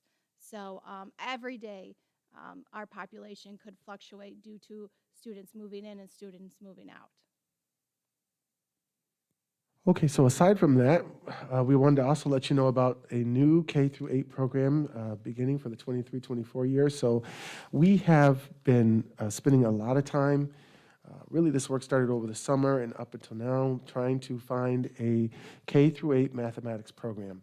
Some of the concern that we've had around math is the continuity and consistency across the district. There aren't consistent programs across K through 8. So we have been doing some work with a committee of our teachers and folks across the district, and they have settled on the program that they'd like to see for next year, and I think it would be a real plus to we need a math program. We just need a math program K through 8. You want to talk a little bit about those? Yes, I wanted to be able to give a little background on the research that we've been doing to select a math program. So just to look currently of what we are doing at K-8 mathematics, currently we've been using the New York State math modules. The modules actually came out in 2012 and 13. So they've been used in districts for about 10 years now. The modules are designed to align with the Common Core state standards, and we are no longer under the Common Core state standards. New York State has moved to the next generation learning standards. So again, talking about a need for a math program is that we are underway in New York State with new standards for mathematics. Currently, right now, in various classrooms across the district, and for our intervention materials, we are using materials that may not necessarily be research-based or evidence-based. And what I mean by evidence-based is that through the research of a program, numerous experiments and tests have occurred to prove that that program benefits students, that helps students be successful. Our current math program does not prepare all our students for the third through 8th grade mathematics state test in our local test, as we can see from our student data. And this year is the first year that we are going to be testing, New York State is testing students in grades 3 through 8 for ELA and math on the next generation learning standards. And then again, going back to what Dr. Calvin just said, is that it's very important that we have consistency across the district. I actually had this conversation today with a few teachers in that when we're looking at a math program or ELA program, we have a number of students that are transient students that may go from one school to another school in our district within a school year. So it's important to our teachers to also know that if a student were to go from one school to the next school, that they are learning from the same program, that the pacing is very similar between schools in the district. So with that background in our current math program, we have begun to explore and research various other math programs. It actually started this summer when the director of mathematics was hired, and when I came on board, we began to look into 11 different math programs. We have done research on those programs, and we connected with each of those vendors and talked with those vendors about their programs specifically. In the fall, we created a math committee, and the math committee is composed of various math teachers across the district at the elementary level, the middle school level, and we have math specialists as well on that committee. So through the math committee, we began exploring the various math programs. So what the director of mathematics and myself did over the summer is working with those programs. If they didn't meet specific criteria that we were looking for, such as they needed to align to the next generation learning standards. And I was very surprised to see how many math programs do not align to the next generation learning standards. So those were kind of programs that we ruled out very quickly, that they just weren't going to meet the needs of New York State and of the district. So when we presented the math programs that we narrowed down to the math committee, we were specifically looking at Envision Math and iReady Math. The math committee did have an opportunity to receive an overview of both those products from the vendors, Savas and Curriculum Associates. Then the math committee, some of the math committee teachers and staff had an opportunity to go to City BOCES, because City BOCES is currently using Envision Math. So they had an opportunity to see lessons and talk to staff members as well. And then recently, Liverpool School District hosted about 10 other school districts to come with Curriculum Associates to observe iReady being taught to students, and then have opportunity to have conversations with those teachers about the product, their implementation, and the use of the product as well. So in February, we administered a survey to the math committee to gain feedback on the various products that we were looking at for math. Based on the results of the survey, the program that came out with the most positive aspects that the committee liked was iReady. So that is a product that we decided to move forward with. Just some information about iReady. iReady is by Curriculum Associates. What the feedback was from the math committee is that it's aligned to the next generation learning standards. It's research-based and evidence-based. Again, going back to talk about that, which I find is a very important piece, because under the ESSA, or Every Student Succeeds Act, New York State has rated various educational programs.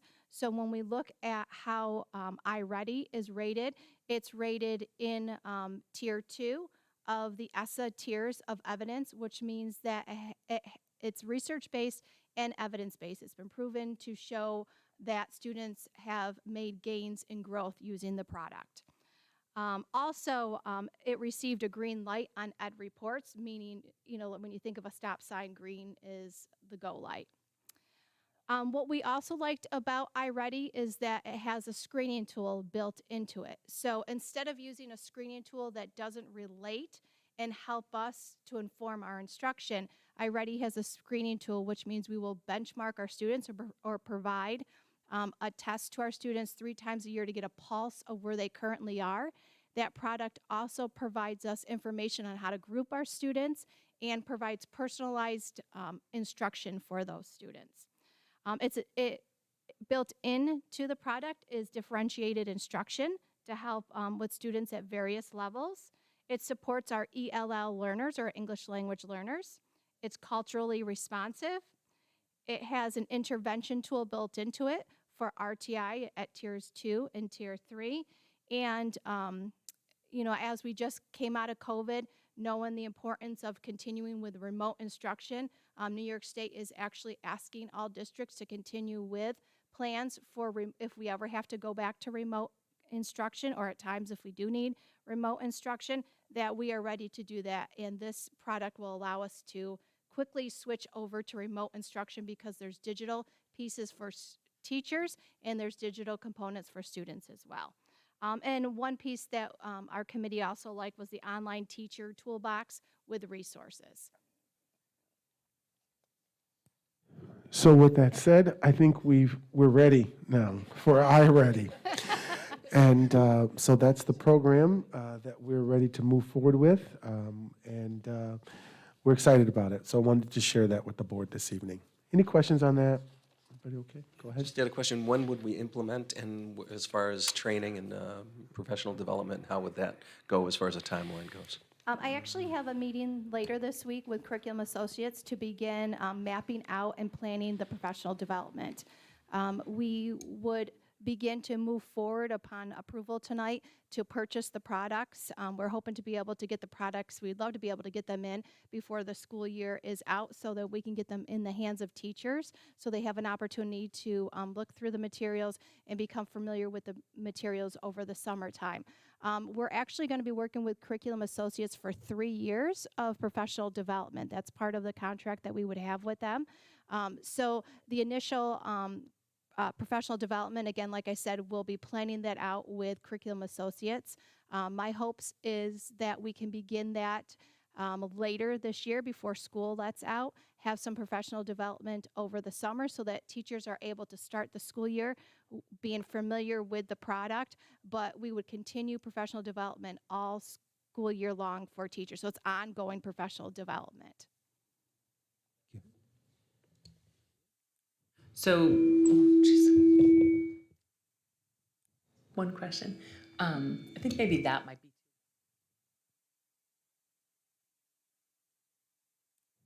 The so STAR Math is.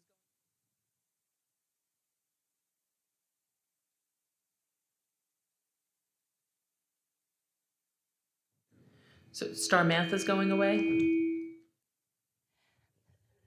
Yes. Yes. So STAR is a screening tool, a benchmark that we use 3 times a year to inform our instruction and to kind of get a pulse on how our students are doing. So that would go away. Currently, right now, we're not using it at the K6 level for STAR for reading. We are using M-Class Dibbles for reading, and we're using the STAR Math components. So we've already started to shift away from using STAR. And then next year, yes, the iReady assessment tool will replace STAR. So we have been using the iReady assessment and personalized instruction in summer school for the last few years. So our teachers who have taught summer school are familiar with the screening tool. So we're going to carry that screening tool now during the school year, and using that tool directly relates to the instruction in the classroom that the teachers are doing. So if we continue with STAR, there wouldn't be that connection between what the teachers are doing in the classroom. Okay, and then the last, sorry. So the last thing I wanted to say is to thank everyone on this team who chose this. And I think, you know, a lot of us recognize that changing programs means a lot of work. It's a very heavy lift for the teachers to be moving over and redoing lesson plans. And I guess just a thank you in advance to them for the amount of work that I know that they're gonna have to do over the summer and as they go through this first year of it. But it's greatly appreciated. We know that we really need to, you know, we want our kids to be math proficient. So thank you in advance and sorry for the additional work that I know is coming your way. And to piggyback on that, the math committee has gave up a lot of their time to take the Envision and iReady math lessons and incorporate them in their classroom, to try them out, to pilot them.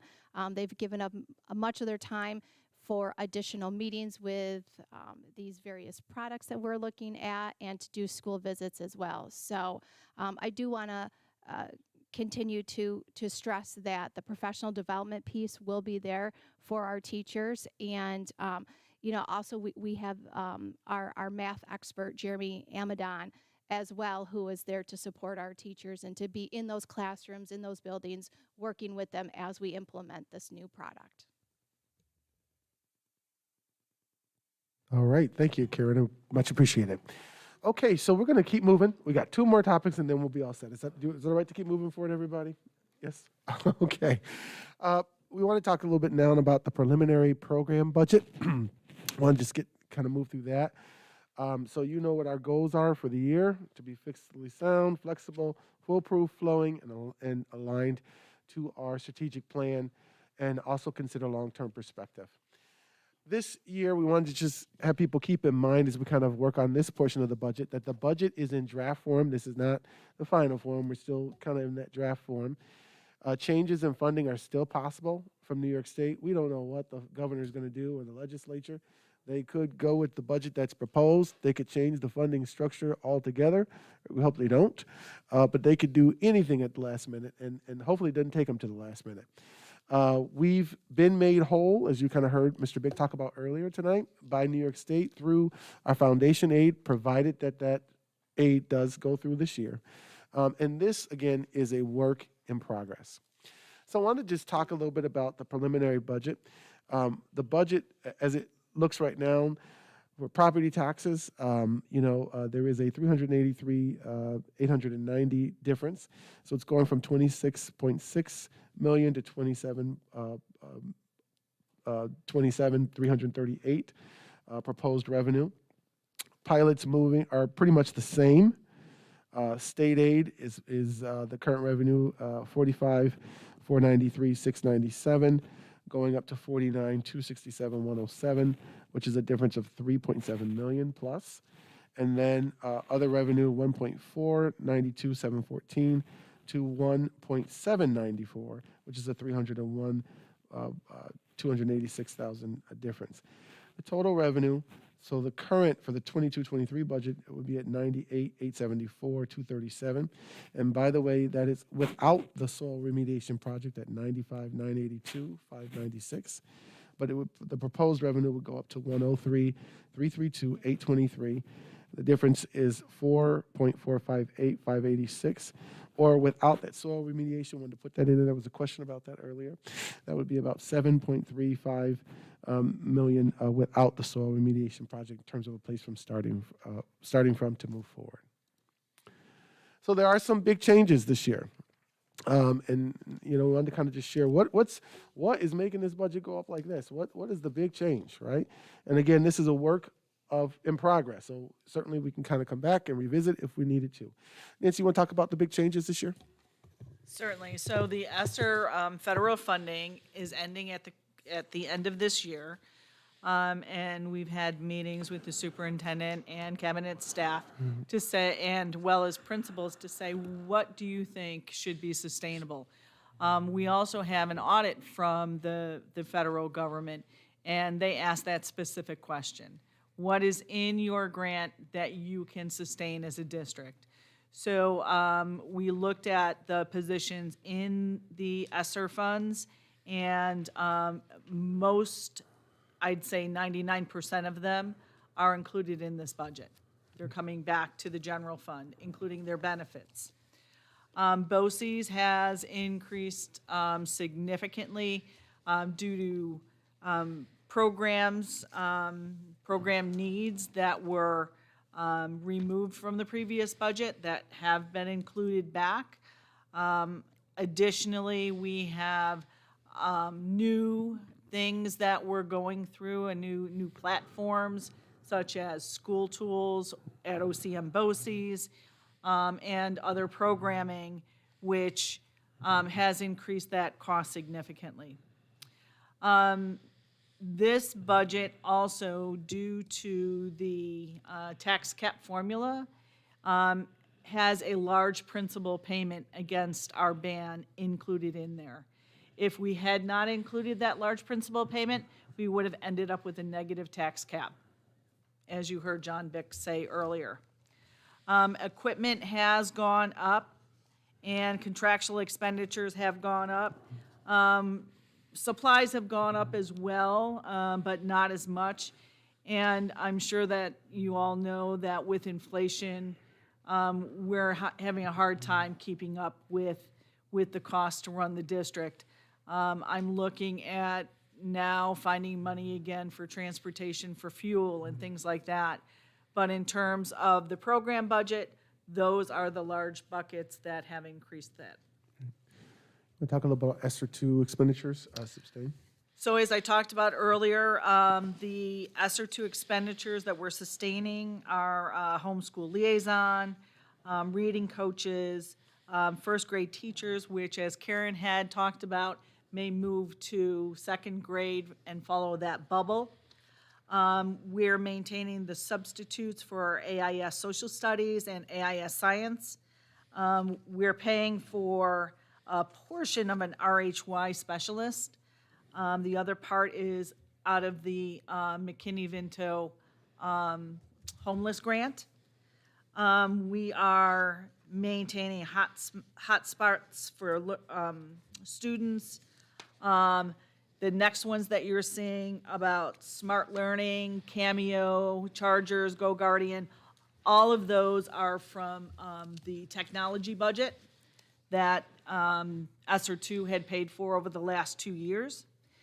The CARE program, which is a very large program, that was paid for through ESSER 2, which is now being paid for and going back out of the BOCES budget.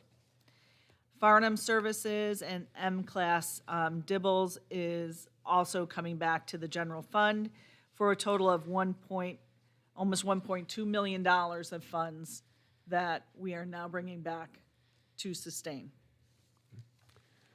Sure.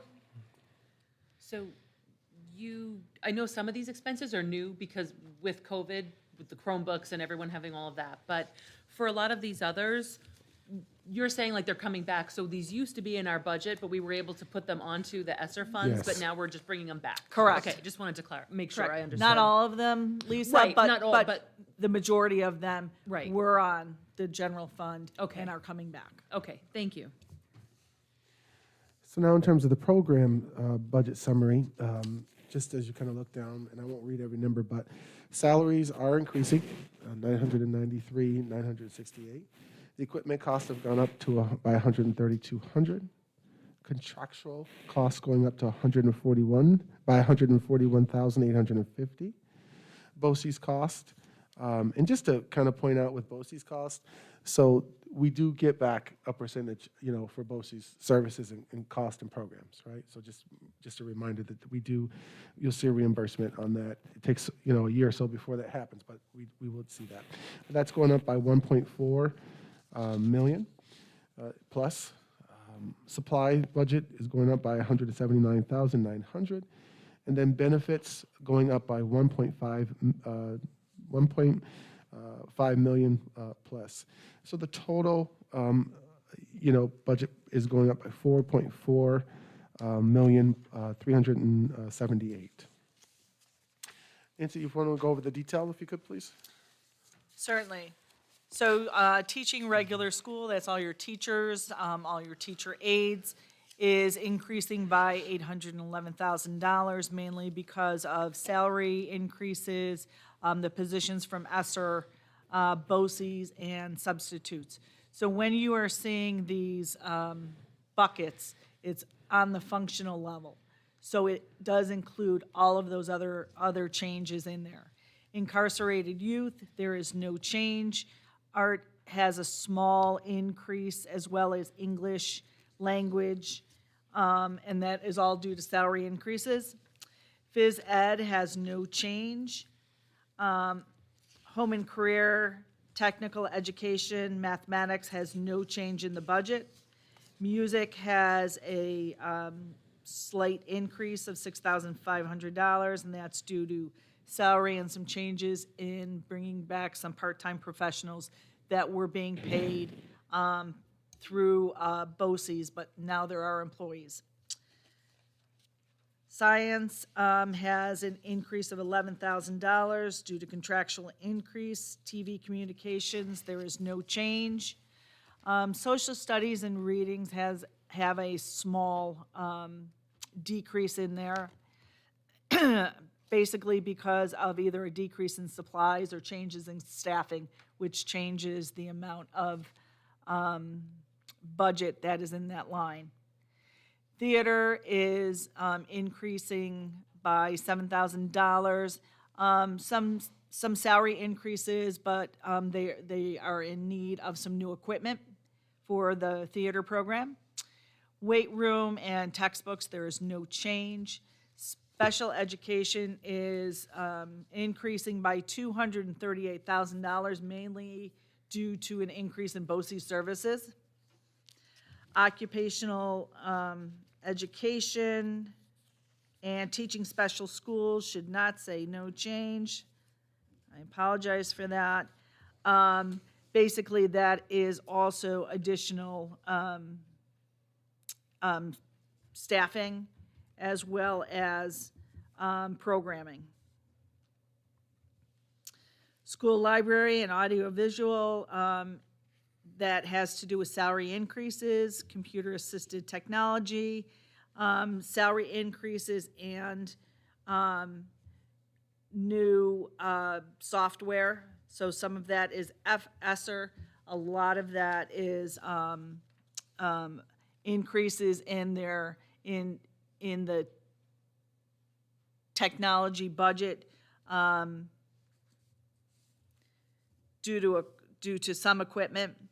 Guidance is increasing 42,000, salary increases as well as some other supplies in that line.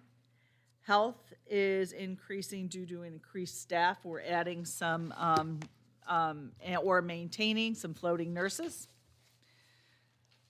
Psychological services increasing by 13,295. Salary increases. Social work is the same, salary increases.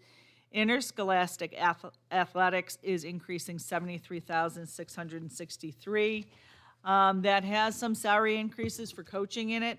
It also has an increase in our official lines and contractual lines.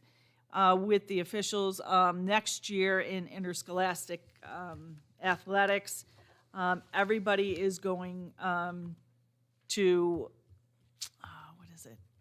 Sectionals, thank you. Everybody gets to go to sectionals, whether, regardless of what your record is. So I had to make sure that there was additional money in that budget in the event that that was going to be the case. Transportation is expected to, or projected to go up by $420,000. We have the head bus driver, and fuel costs are I don't even have any words for what our fuel costs are right now. As well as contractual expenditures, because we are changing our routing software from an old, very old platform to a new platform. I think I spoke about it before. We were going from Versatran to Transversa. They flipped the names. It's the same company. And that software will allow us to push out notifications to parents via an app that will alert them when their bus is coming. So it has a lot of great things in it. Athletic trips has not changed. Summer school transportation is increasing by $25,000, and that is due to fuel increases. Art trips and music trips are no change. The garage has a small contractual increase. Contract transportation is very small, and that's always in case we need the bus from BOCES so that we can get 8 on it. ERS I have reduced based on looking at the rates and looking at how that has been funded. TRS is projected to increase, and that is because of the additional staff. Social Security as well. Workers' comp, I have increased by $75,000, and that is $275 is right where we are this year. So we're under budget in that line right now. Life insurance, unemployment has no change. Disability is showing no change. Hospital and medical is projected to go up like $1.3 million. Dental insurance by $35,000. And the EAP and TSA reimbursement is projected to decrease by $11,000. Interfund transfers to special programs has no change. So you'll see that the total program budget is $4,400,778 increase over last year. which is a 6% increase. Okay. Questions from the floor before we move to the next steps on this? So maybe, next step would be to bring everything back together at the next meeting and then kind of work through, and maybe you can think about any questions you might have or concerns and work through those pieces before we get into the finalizing pieces. Does that make sense? So maybe we want to just think that through a little bit. In terms of next steps, so the tax cap is already, that date is passed, due on March the 1st. The legislative budget is due by April the 1st. Again, fingers crossed, we'll see what they do. School board petitions are due by 4/26. Public hearing on the board by May 2nd through the 9th there, within that time frame. By the 10th, the budget notice would be mailed to taxpayers, and then annual budget vote on the 16th. And some future things to kind of think about. The proposition for buses, certainly there needs to be a little bit about that, so we'll bring that to you. The energy performance contract work, want to think that through a little bit. Proposition for the budget, and then there's a library proposition that goes on. We don't really handle the library piece, but we do have to put that onto our budget information, basically. Can I just ask one question? Sure. So for the proposition for the buses, we had spoken a few meetings ago about other vehicles, like needing to replace other vehicles. Yes. Is that going to be on the same proposition? So is that built into the budget? Okay, thank you. It is. Great. All right. Okay. I don't know what just happened. Go ahead. I'm sorry. So we had a great presentation here today about the tax cap. We've been presented, which I think calculated to a proposition where it'd be a 1.4% increase. When are we going to talk about what we're comfortable with? We haven't yet had a group discussion saying, hey, I want to keep it flat, or I want it to go up, or I want it to go down. So I think, When are we gonna I think I just mentioned a minute ago, maybe what you want to do is think about this portion and then come back at your next meeting and try to So work next through all meeting, that. okay. Does that make sense? Thank you very much. Okay. All right. I don't know why this is not coming up on the screen, but we have one last piece that we do need to tell you about. There's some questions around tax exemptions. Oh, I got it. Sorry about that, everybody. Okay. I think the screen is tired of hearing me talk. I'm going to go quickly. There are some questions about tax exemptions, and I wanted to just share the information with you. I hope you all received the information from our attorneys, in terms of tax exemptions. So there are some additional tax exemptions that, are available to folks. These tax exemptions would not be available until March 1st of next school year. It has to be done by March 1st. So you have some time to think these things through. And I don't know why this is giving me such a hard time, but at any rate. So there are tax exemptions for volunteer first responders, and the Real Property Law 466 provides, for those tax exemptions. When we think of volunteer first responders, they're specific for volunteer firefighters and also for volunteer ambulance workers as well. The exemption applies to up to 10% of the assessed value of the applicant's property without regard to the applicant's income, and this section of the law also was recently amended to eliminate the cap on the amount of assessed values of the property. So there's 3 different categories that we know of for beneficiaries under these exemptions. Volunteers with less than 20 years of service. These are people who have volunteered for at least 2 years. Volunteers with 20 years of service, and these persons would receive a 10% exemption for the remainder of their lives. The volunteers before, they would get it, it's a yearly thing, but the ones with 20 years or more of service, they get it for the rest of their lives, provided that they maintain their primary residence within the county that grants the exemption. And then there's also the exemption for the unmarried spouse of a volunteer who was receiving the exemption. This can be given to a spouse for their lifetime in the event that the deceased spouse, has provided 20 years or more. An unmarried spouse of a volunteer killed in the line of duty may continue to receive the exemption if the volunteer was also in service for 5 years. There's also the tax exemption for veterans, and there's different categories. So the alternate veterans exemption, so for veterans who served during a period of war, they get a 15%, they get 15% of their assessed value. For veterans who served in a combat zone, there's an additional 10% for a total of 25%. For disabled veterans, an additional benefit equal to 1/2 of their service connected to their disability rating, they could qualify to receive an additional up to 50% exemption on the assessment. So they can get the 50 plus the 25. It's possible, depending if they meet each of these categories. Additional benefit options are for cooperative apartment corporations, Gold Star parents, and their relocation of an exemption as well. And then finally, there is an exemption for Cold War veterans. That's Section 458B of the real property tax law. So the Cold War veteran exemption reduces the value of the qualifying individual's primary residence before the tax is applied. A veteran spouse or unmarried spouse of the deceased veteran may also apply for this exemption. So 10% of the assessed value, or they get 15% of the assessed value, given the different categories that are there.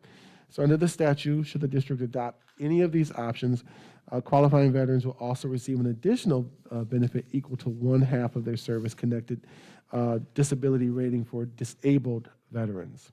So there are some other pieces that are out there. The one thing that you should know, we did do some research today. For the most part, the one thing that most districts are doing around the county, so we know that the county, Nancy, I want to make sure I get this right. Can you share what the information was that you got today from the county? The county had said that the county and towns do offer the veteran discount. They do not, nor do any other school districts in the county, do the ambulance or volunteer firefighters at this time. The one thing I think you should also keep in mind is that for like the volunteers, so, we have towns around us that do have volunteers, but keep in mind that in the city, those who are doing, the firefighting works, those are paid employees, right? So one group of them would get it for volunteering, the other group would not. So you want to just keep that in mind in terms of, public feedback, public thoughts, right? And then the other thing that you just need to be considerate of, or just thinking about, rather, is that, so what happens with these exemptions is that, so it's not like the taxes just go away, right? The cost that comes off of one person, then it goes to, somebody else has to pay it. So it gets redistributed to your remaining taxpayers, right? I think one of the costs, what was the cost that we heard of earlier today for one of those? Do you remember the cost? Wasn't there a cost that we heard of from the county? No. Well, I did for the veterans. What was that amount? So for the veterans, it would be an increase of Potential increase of? $28.88 on a $100,000 house. Right. Did you have a grand total at all? I think he gave you a grand. Is that 2.4, I think? The tax shift to non-exempt properties, is that what you're looking for? Without the veterans exemption, it would be $17,251,633. With the veterans exemption, it would be $17,374,192. Sure, and I can send this to you in transmittal as well. $122,559. So, can it be done? Based on the current tax rate, though. Right. Okay? That was just for the veterans. Well, remember, there's different categories, though, as well. Right. So it depends on who qualifies for what, right? So, can this be done? It can be done, right? Are there districts across the state who offer these different exemptions? There are, but you just want to keep those things in mind that we shared with you. Any questions or any other thoughts on that at all? Well, I just wanted to make sure, did everybody get the piece that I had sent to them, every board member, right? And gotten that. And the one thing that, this is relative to the volunteer firemen, and speaking in support of that, is that it's specific and quantifiable, and it's very minimal relative to those effective. And they're trying to use it for retention as well, the same way we're trying to use to retain as an incentive to retain people. So I look at that one and I say, I think that's something that could easily be redistributed because it's so infinitesimal. I mean, we did do the move on the seniors, and we don't even know what that impact will be, what that outcome will be on that. So I just wanted to be, put that out there. But will we have another future discussion regarding this? Because I know the process, it has to go to a public hearing, correct? If we're going to do this? So we'll come back and at that time, be able to discuss it openly. Yes, if you do want to do it, it does have to go to a public hearing. So questions and things, the questions can be answered. And you have until March of next year to decide. So you have some time. You don't have to decide today, okay? Yeah, I mean, I guess I just want to say, tax policy is kind of the only instrument we have to incentivize or disincentivize certain behaviors. Yes. And I think, I voted in favor of raising the increase for senior citizens because these are people who don't have an income, and the likelihood of them having an income is challenging. For volunteer firefighters, many of them have jobs, but they're also volunteering their time and providing a service for the public good, and they're not getting paid for it. So I think with a shift in tax policy is the way you could actually pay them back via the public good, right? Like via this public instrument. On the veterans ones, I think it's a different, to my mind, it's a different kind of category.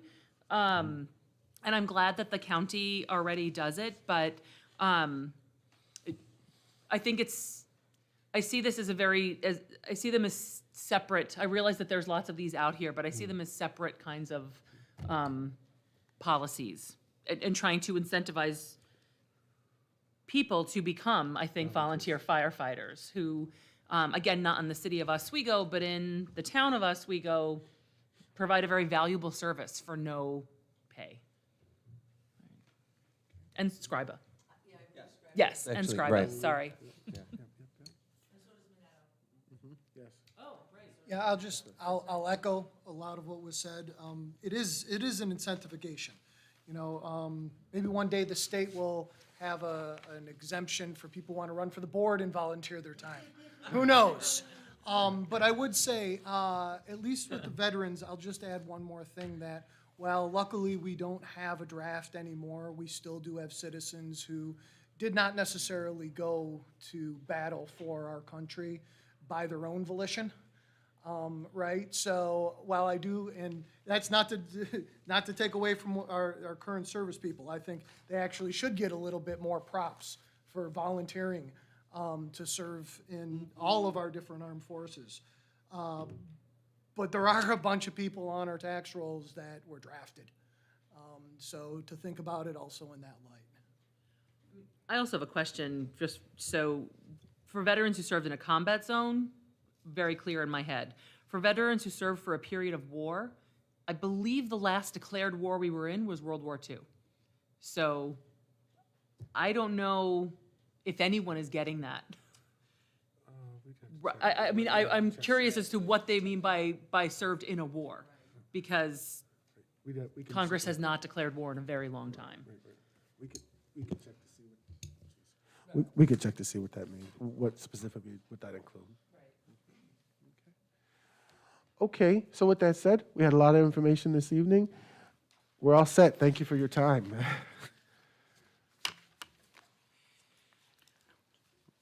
All right.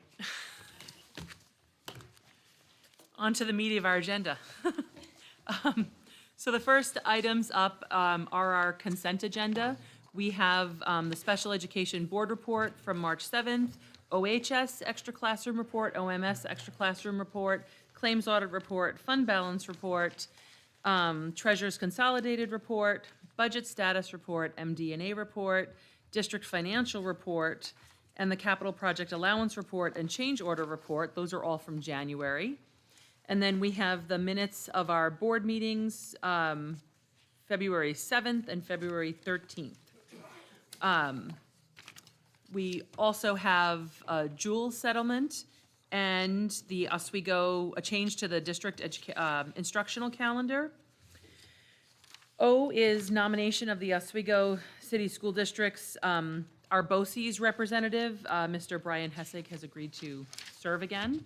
So those are the items on the consent agenda. Can I have a motion on the consent agenda? I'll make the motion. Tom, thank you. A second? Second it. Thank you, Pam. Any discussion? Did we want to? Oh, just a thank you to Brian for continuing to serve. Yes. Did you want to say something about the Jewel agreement?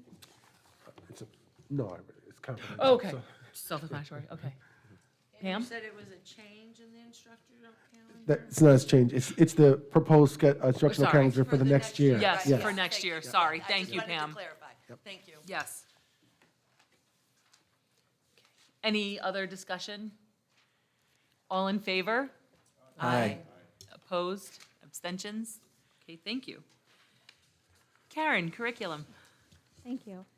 For your approval, letter A, new textbooks, which is the iReady mathematics for the classroom, grades K through 8. Okay, is there a motion for A, the iReady curriculum? I'll make the motion. Pam? And is I there- will second. Thank you. Any discussion? Just again, a huge thank you to the committee and the teachers, the folks that spent their extra time researching the math programs that we so desperately needed here. So again, thank you so very, very much for doing that and bringing that forward for us for the iReady program. And I'd also like to say thank you because it fits into the strategic planning and gets alignment and gets us in consistency and continuity, and I really appreciate that. Thank you. Okay. All in favor? Aye. Opposed? Okay, thank you. On to personnel. Bob? Good evening. So, under items A and B, we do have professional staff and support staff recommendations for retirement. I'd like to recognize under item A, we do have Kathleen Pecora. She's a teaching assistant at Fitzhugh Park School, and she's been working for the district as a teaching assistant since January 9th, 2002. Under our support staff, we have retirement for Gary Capron at Charles E. Riley School. He was a senior custodian from February 22nd, 1989. Also under the support staff retirement, we have Beverly DeLong in our Ed Center. Bev has served as a senior account clerk typist from November 18th, 1988, the district. And lastly, Kimberly Sweeting in our transportation department. She has been working as a school bus attendant since November 19th, 2014. So items A and B as presented. Is there a motion for A and B? I'll move it. Thank you, Dave. Second? Second it. Pam? Any discussion? Thanks those folks for their longevity to this district. They'll be greatly missed. Yes, they will. Okay. All in favor? Aye. Opposed? Okay. Bob? Items C through I, we have professional staff recommendations and support staff recommendations. So letters C through I as presented. Okay, is there a motion for C through I? I'll make the motion. Thank you, Tom. Second? I'll second. Pam? Any discussion? All in favor? Aye. Opposed? Okay. And lastly, we have items J through L, which are our substitute temporary employees, extra compensatory position recommendations. So let items J through L as presented. Okay, is there a motion for J through L? Make the motion. Pam, a second? I'll second. Thank you, Tom. Any discussion? All in favor? Aye. Opposed? Okay, thank you, Bob. Okay. Nancy, are you ready for finance?